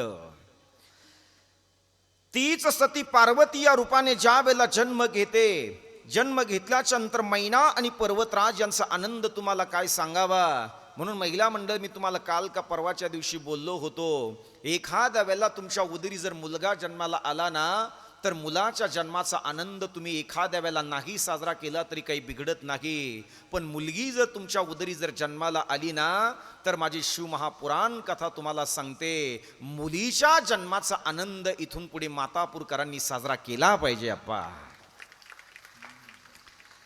अरे मुलगा जर एखाद्या वेळेला तुमच्या उदरी जर जन्माला आला तर तो फक्त एकाच कुळाचा दिवा लावतोय, पण मुलगी जर तुमच्या उदरी जर जन्माला आली ना तर मला असं वाटतं ती 2 कुळाचा दिवा त्या ठिकाणी लावायचा काम करते. म्हणून मुलापेक्षा मुलगी बरी, प्रकाश देते. तुमच्या बाजूने बोलतोय तरी काही बोला ना तुम्ही.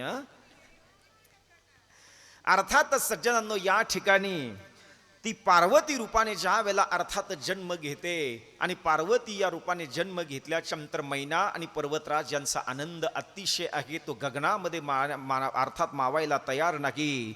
त्यावेळेला हळूहळू ती पार्वती मैना आणि पर्वतराज यांच्या घरी ज्या वेळेला ती लहानची मोठी होते ना त्यावेळेला पार्वती मातेचा ज्या वेळेला जन्म होतो त्यावेळेला हिमालयामध्ये ध्यान धारणा करणारे साधू त्या ठिकाणी पार्वती मैयाचं दर्शन घेण्याकरता येत आहेत.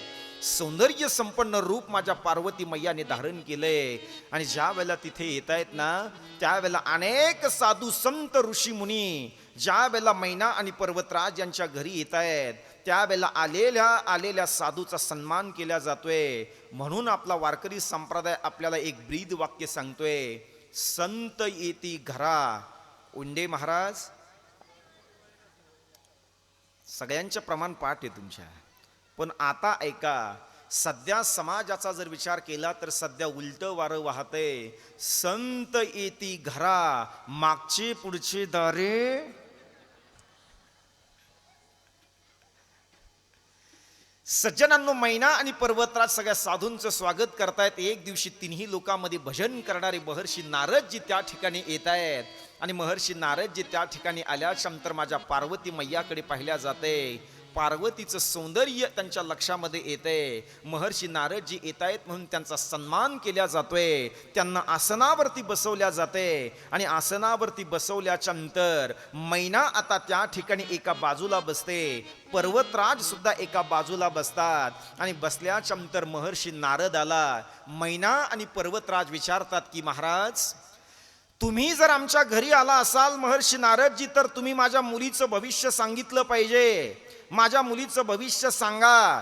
त्यावेळेला त्या ठिकाणी महर्षी नारद मैना आणि पर्वतराज यांना पार्वती मैयाचं भविष्य सांगायला सुरुवात करतायत. शैल सुलक्षण सुता तुम्हारी सुनहु जे आव गुण दुई चारी अगुण अमान मातु पितु हीना उदासीन सब संशय छीना. शैल सुलक्षण सुता तुम्हारी सुनहु जे आव गुण दुई चारी. महर्षी नारदजी माझ्या पार्वती मैयाचं भविष्य सांगतायत आणि सांगत असताना ते असं सांगितल्या जाते, तुमची मुलगी सुलक्षणी आहे, ती सैल आहे, जगतामध्ये तिचा प्रताप प्रसिद्ध होईल. अर्थात तुमच्या नावाने तुमच्या कुळाचा अर्थात त्या ठिकाणी कुळाला ओळखल्या जाईल. म्हणून एखादी मुलगी जर तुमच्या कुळामध्ये जन्माला आली तर ती तुमच्या कुळाचं नाव रोशन करते, पण एखादी मुलगी जर जन्माला आली तर ती कुळाचं सुद्धा नाव घालवते. म्हणून सज्जनांनो महर्षी नारदजी बोलतायत की तुमच्या कुळाचं भविष्य अर्थातच इतकं सुंदर आहे, तुमचं नाव ती रोशन करणारी ती मुलगी आहे. हे सगळं ज्या वेळेला भविष्य सांगितल्या जाते ना महिला मंडळ त्यावेळेला मैना हळूच महर्षी नारदाच्या कानामध्ये बोलतायत की नारदजी माझ्या मुलीला नवरदेव कसा भेटणार आहे जरा ते सुद्धा भविष्य तुम्ही सांगितलं पाहिजे. त्यावेळेला महर्षी नारद त्या ठिकाणी नवरदेव कसा भेटणार आहे त्याचं सुद्धा उत्तर या ठिकाणी दिल्या जाते.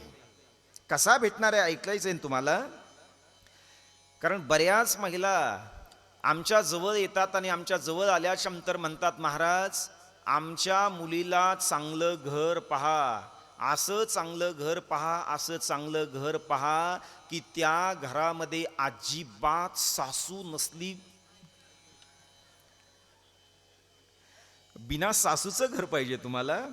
असंच एका गावामध्ये कथा झाली. कथा झाल्याच्या नंतर एक आजी माझ्या जवळ आली, म्हणे महाराज 4 मुली आहेत मला, 4 मुली मोठमोठ्या घरामध्ये मी दिल्यात. ज्या घरामध्ये अजिबात सासू नाही त्या घरामध्ये मी मुली दिल्यात. पण माझा मुलगा आता 35 वर्षाचा झालाय, माझ्या मुलाला कुणी मुलगी द्यायला तयार नाही. मी म्हटलं तुला बिना सासूचे लागतेत घर, तू अगोदर मर मग तुझ्या मुलाला.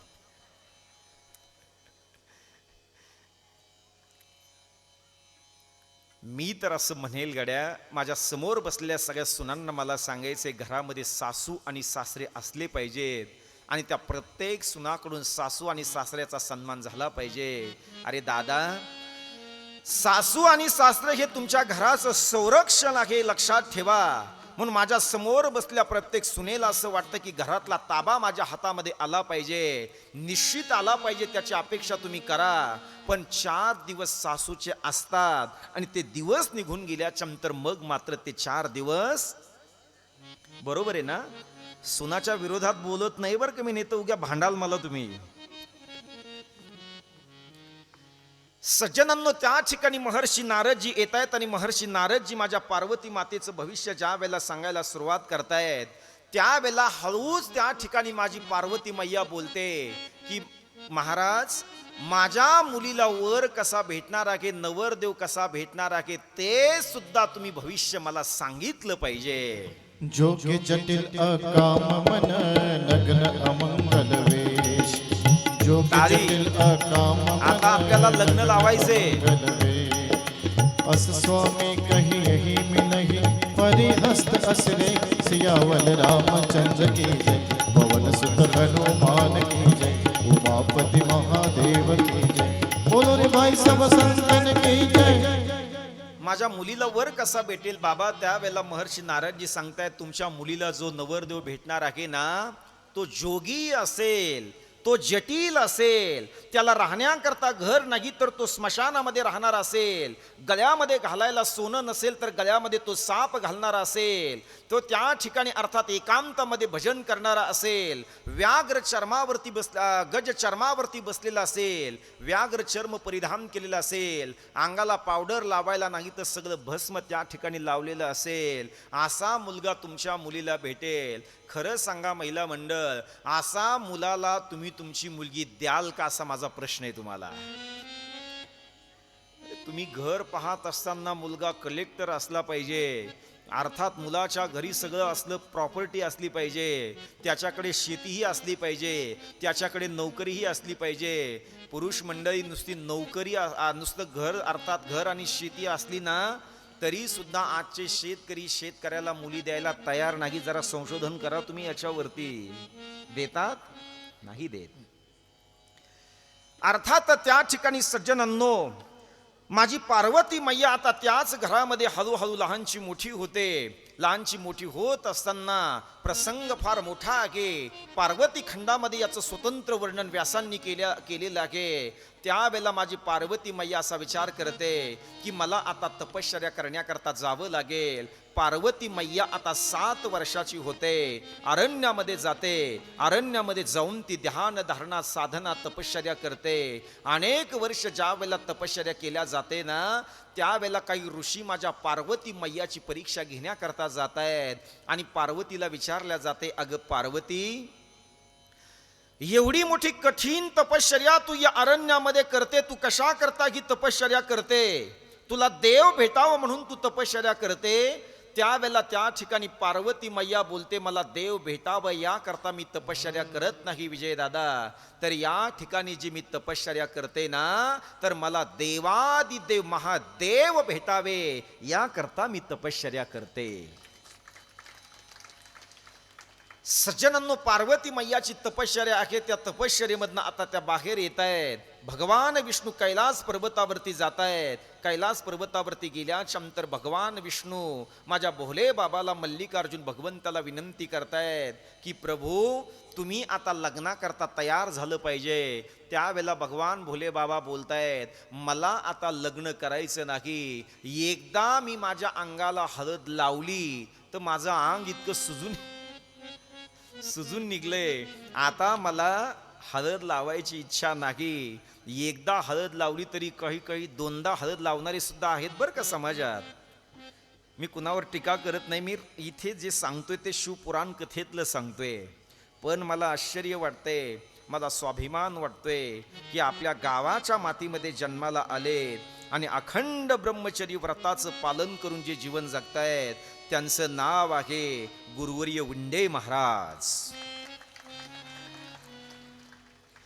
सज्जनांनो, या ठिकाणी प्रसंग असा आहे की माझे भोले बाबा, अर्थात त्या ठिकाणी भोले बाबाला विनंती केल्या जाते. भोले बाबा ती विनंती मान्य करतायत. भोले बाबा लग्नाकरता तयार होत आहेत. आणि माझे देवादिदेव महादेव जे ज्या वेळेला तयार होत आहेत ना, त्यावेळेला लग्न प्रसंगाची तयारी मैना आणि पर्वतराज आता जयंत तयारी करतायत. आणि तयारी करत असताना महिला मंडळ नवरदेवाचा ज्या पद्धतीने शृंगार केला जातोय ना, शृंगार करताना नवरदेवाचा तुम्ही ऐका मग आता, नवरदेवाचा ज्या पद्धतीने शृंगार केला जातोय त्याच पद्धतीने माझ्या मल्लिका अर्जुन भगवंताचा शृंगार केला जातो. त्याचं सुद्धा वर्णन तुम्हाला ऐकावं लागेल. शिवही शंभुगण करही सिंगारा,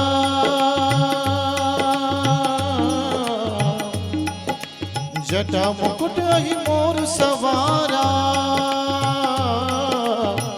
कुंडल कंकण पहिरे ब्याला, तन विभूति पटके हरि छाला. राम सिया राम, सिया राम जय जय राम. राम सिया राम जय जय राम. ससिल लाट सुंदर सिर गंगा, नयन तिनि उपवीत भुजंगा, गरल कंठ उर नरसिंह माला, शिव वेश शिव धाम कृपाला. ससिल लाट सुंदर सिर गंगा, जय हो. नयन तिनि उपवीत भुजंगा.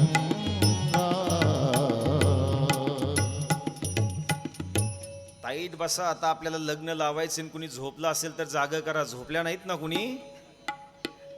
त्याच्यामुळे 6 ते 8 असा टायमिंग आपण ठेवलाय. आणि 6 ते 8 टायमिंग ठेवून कथा अगोदर ऐकायची आणि नंतर याच मंडपामध्ये महाप्रसाद आपण घ्यायचा आहे. म्हणून मला असं वाटतंय, ज्या ज्या अन्नदात्यांनी आपल्याला या सोहळ्यामध्ये महाप्रसाद देण्याचं काम केलं असेल, एकदा त्यांच्यासाठी जोरदार टाळी वाजवा. आज सुद्धा शिव पार्वती विवाह सोहळ्याचं तुम्हाला निमंत्रण आहे. लग्न लागलं की प्रसाद घेऊन जा, जेवून जा. आणि एखादी वरमाई रुसली असेल तर तिला समजून सांगा जरा.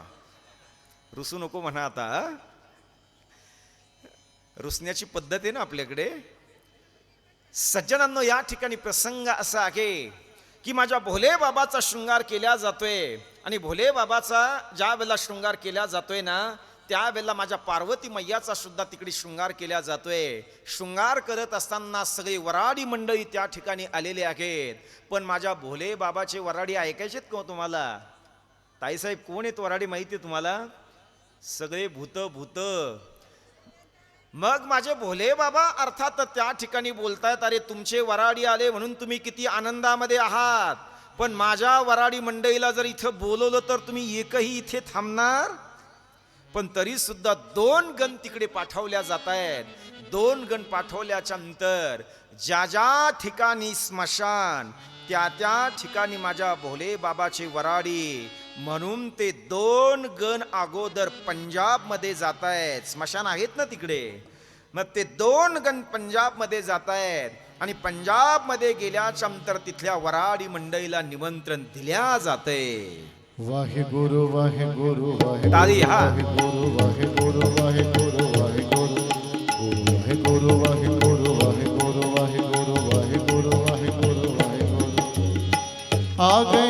बाबाजी थारो नाम देखो थारे आ गए बाबाजी थारो नाम देखो थारे वाहेगुरु गुरु वाहेगुरु गुरु वाहेगुरु गुरु वाहेगुरु गुरु वाहेगुरु गुरु वाहेगुरु.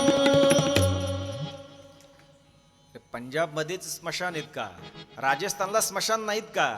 मग माझे भोले बाबा सांगतायत त्या दोन गणाला, अरे जा, या सगळ्यांनी जर आपले वराडी बोलवले असेल तर तुम्ही सुद्धा राजस्थान मध्ये गेलं पाहिजे, तिथल्या वराडी मंडळीला निमंत्रण दिलं पाहिजे. धरती धोरा रे धोरा रे धरती धोरा रे धोरा रे धरती धोरा रे धोरा रे धरती धोरा रे ओ धरती धोरा रे आके सुरजा शर्माए पर देवन मन में आए हो जशमाना मन गाए धरती धोरा रे ओ धरती धोरा रे धरती धोरा रे धोरा रे धरती धोरा रे धोरा रे धरती धोरा रे ओ धरती धोरा रे.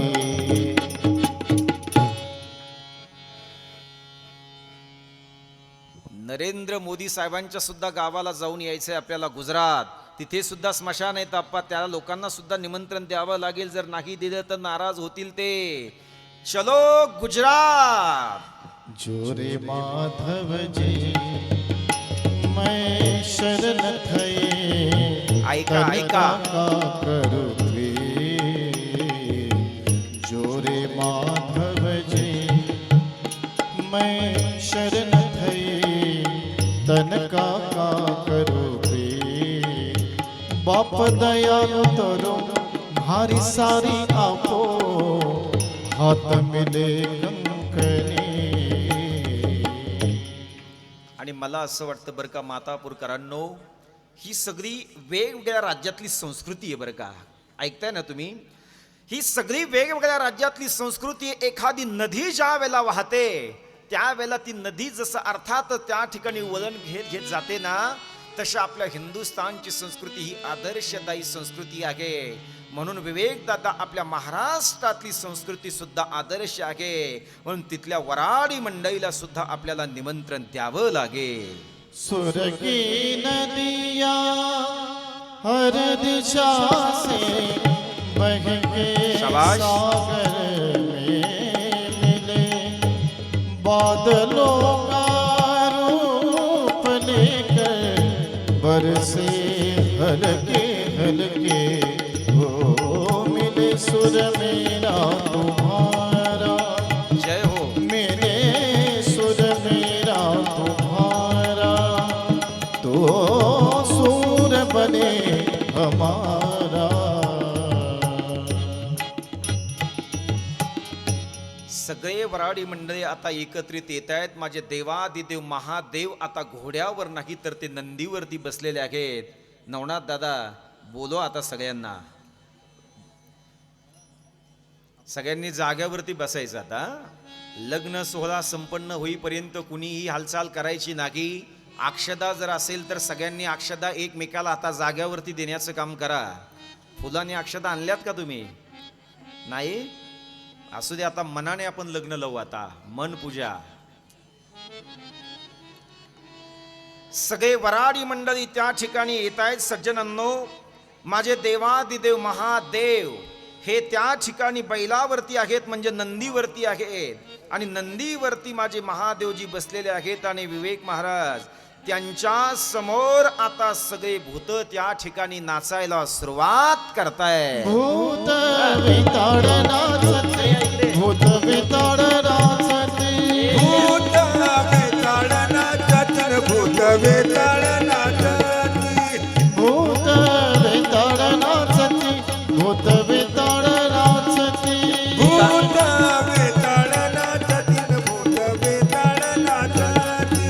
हर्षयुक्त उमापती हर्षयुक्त उमापती हर्षयुक्त उमापती हर्षयुक्त उमापती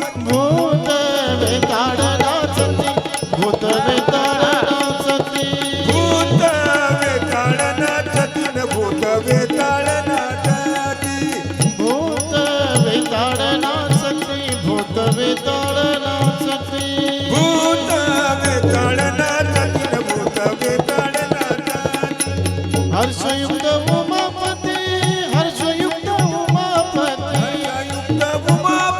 हर्षयुक्त उमापती भूत टाळी टाळी हा भूत वेताळनाचती भूत वेताळनाचती भूत वेताळनाचती भूत वेताळनाचती भूत वेताळनाचती भूत वेताळनाचती भूत वेताळनाचती. आपला नवरदेव ज्या वेळेला निघतो त्या वेळेला त्याच्या समोर नाचतात का नाही? तसं महादेवाच्या समोर सुद्धा या ठिकाणी भूत नाचतायत. म्हणून नवरदेवाच्या समोर जे नाचतायत ना विजयदादा उंबरकर त्यांना भूत असं म्हणतायत. म्हणून नवरदेवाच्या समोर नाचायचं टाळा. हे सगळे भूत या ठिकाणी नाचतायत. मैना आणि पर्वतराज भव्य त्या ठिकाणी मंडप देत आहेत. त्या मंडपामध्ये 2 आसनांची व्यवस्था केल्या जाते. एका आसनावरती पार्वती मैया आहेत तर दुसऱ्या आसनावरती माझे भोले बाबा आहेत. ब्रह्मदेव त्या ठिकाणी उपस्थित आहेत. आणि ब्रह्मदेव उपस्थित असताना आता लग्न आपल्याला लावायचे. हे तू तिकडे तुम्ही तिकडे पहा. आता आजचे दिवस ते मोठे आहेत ना आपल्यापेक्षा. इकडे या, इकडे इथे उभा राहा. तिकडे तोंड करा. हां तुम्ही इकडे तोंड करा. अंतरपाठ द्या एक अंतरपाठ. आपले असं आहे का? नवरीला बोलवा.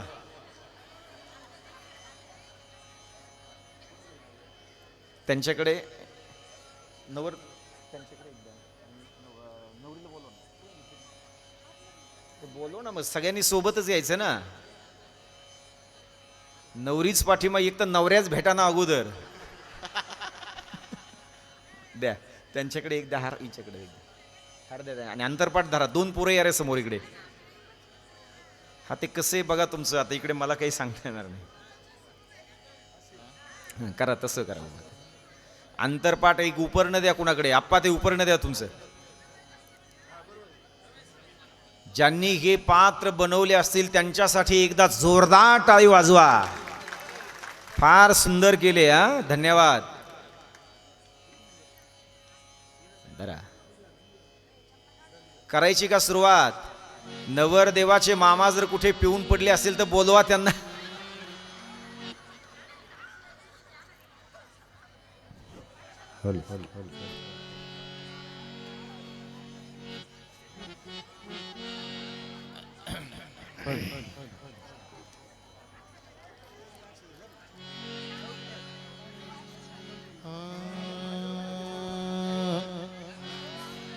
शुभमंगल सावधान.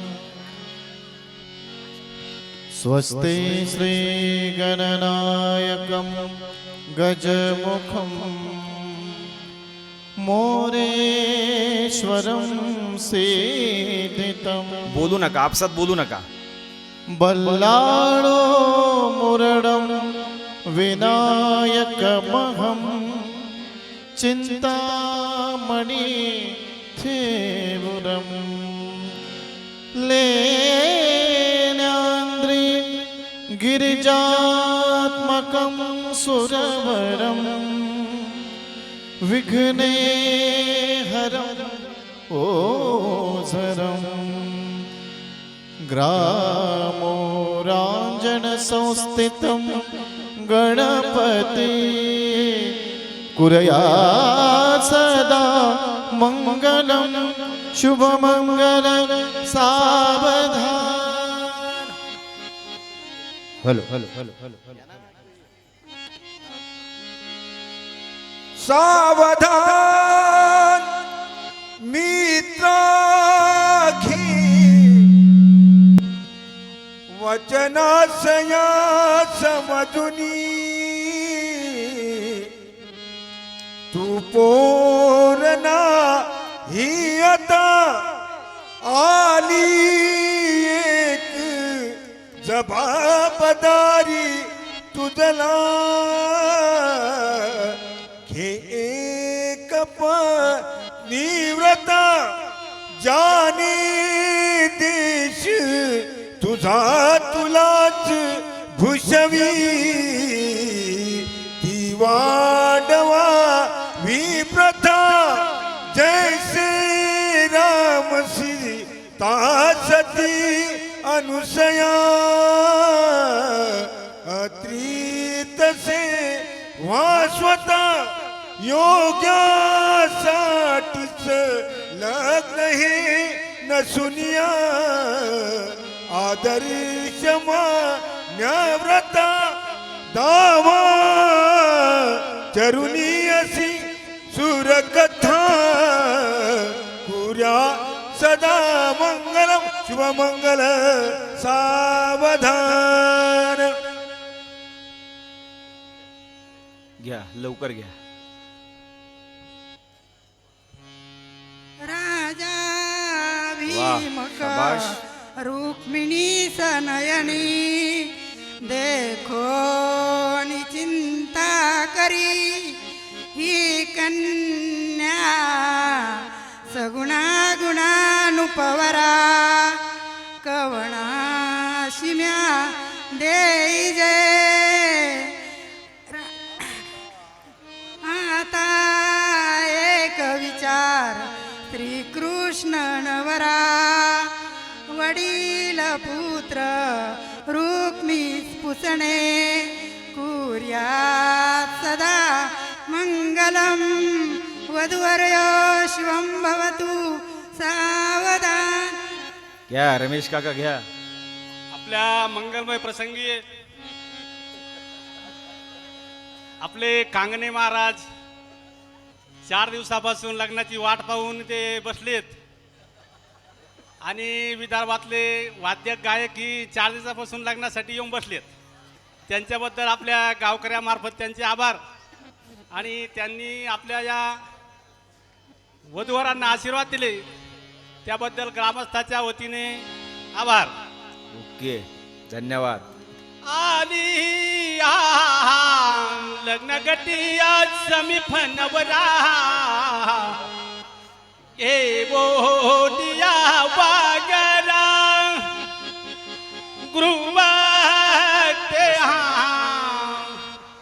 मधुपर का पूजन करा अंतर पटास्ते दरा दृष्टा दृष्ट वधूवरान करता दोघे करा बाबी उभी वाह वाह. वादंत्रिया बहुगल बला न करता पूजा सदा मंगल वज्वल सावधान. टाळी वाजवा एकदा. वाह. ओम नमः शिवाय. ओम एक नमः टाळी एक आवाज. शिवाय. सगळ्यांनी हात वरती करून टाळी वाजवा. ह्या कॅमेऱ्यात घ्यायचंय तुम्हाला. असं ओम नमः शिवाय ओम नमः शिवाय हर हर भोले नमः शिवाय. नमः शिवाय. ओम नमः शिवाय. हर हर भोले नमः शिवाय. नमः शिवाय ओम नमः शिवाय हर हर भोले नमः शिवाय. नमः शिवाय. ओम नमः शिवाय. हर हर भोले नमः शिवाय.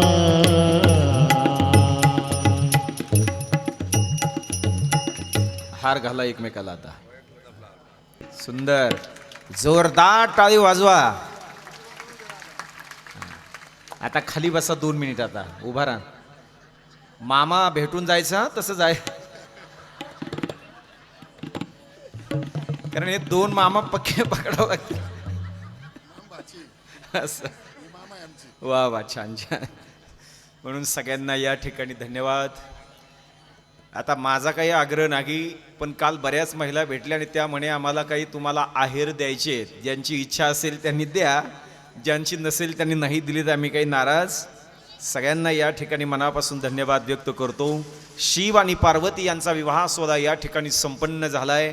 आनंदमय वातावरणामध्ये, मंगलमय वातावरणामध्ये तो विवाह सोहळा संपन्न होतोय. म्हणून सज्जनांनो, एक 5 मिनिट थांबायचं आपण फक्त. आता सगळ्यांनी शांत बसा.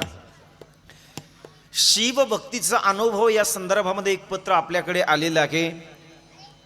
सविता बाबासाहेब परतुडकर, राहणार मातापूर तालुका श्रीरामपूर. अर्थातच आल्यात का त्या ताई? त्यांचा अनुभव असा आहे, त्यांनी असं सांगितलं की महाराज 2017 पासून माझं पोट फुगत होतं, ते 2023 पर्यंत ते फुगत होतं. म्हणजे अचानक काही शरीरामध्ये काही विकृती असेल तर त्याचा त्यांना त्रास होत होता. पण त्यांनी 8-10 दिवस एक वेळेस सुद्धा जेवण त्यांना जात नव्हतं, पण थोडंफार त्या खायच्या.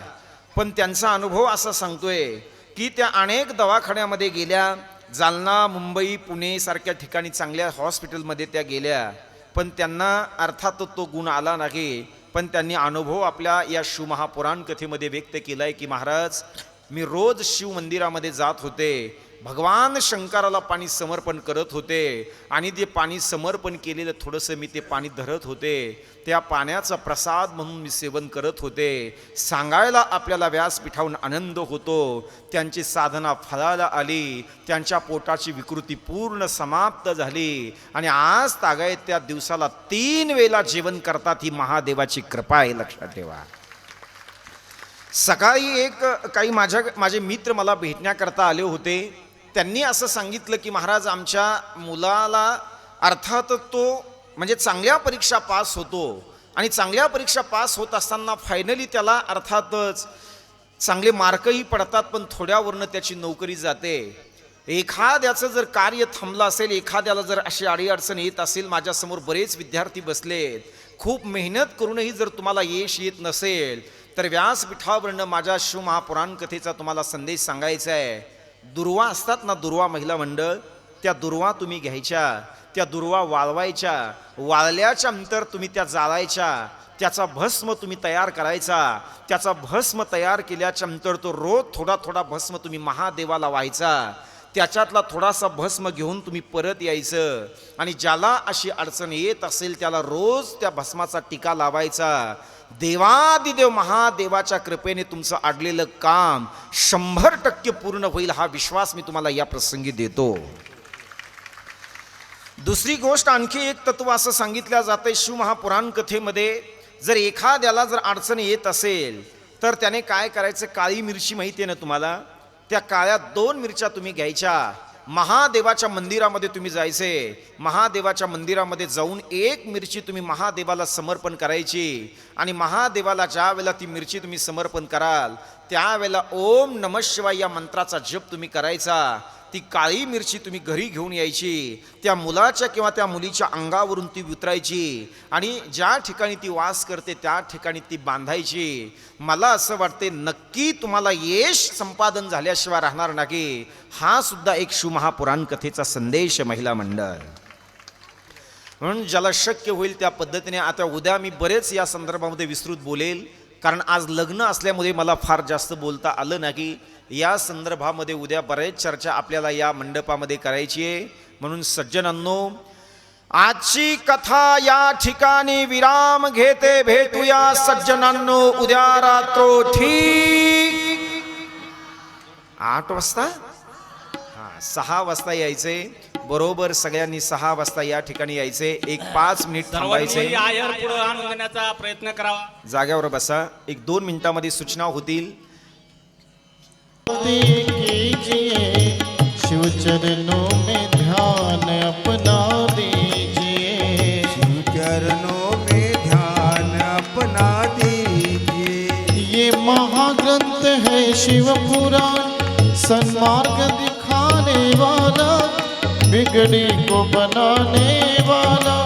सुनते सुजा करते हैं ध्यान, शिव अमृत रस को पीजिए, चरणों में ध्यान अपना दीजिए, शिव चरणों में ध्यान अपना दीजिए. झांकी अनूप कल्याण रूप, सबके मन को ये भाए, मन मंदिर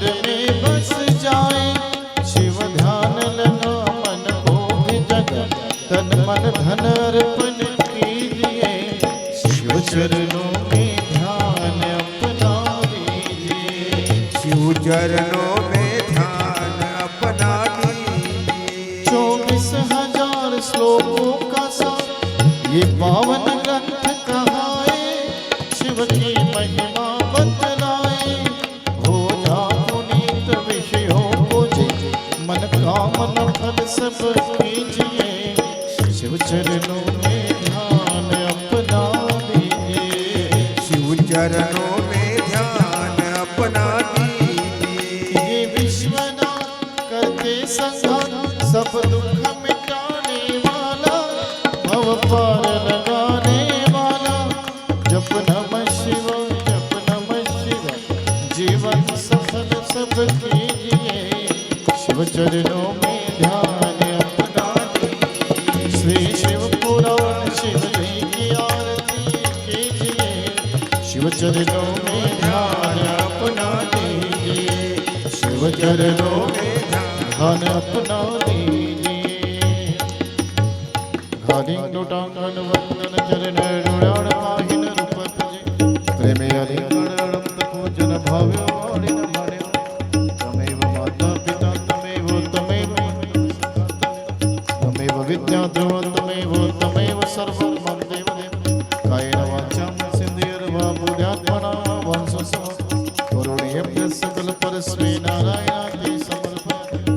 तं केशवराम नारायण कृष्ण दामोदर वासुदेव तव माधवं गोपिका वल्लभं जानकी नायकं राम जगत्। हरे राम राम राम हरे हरे, हरे कृष्ण कृष्ण कृष्ण हरे हरे।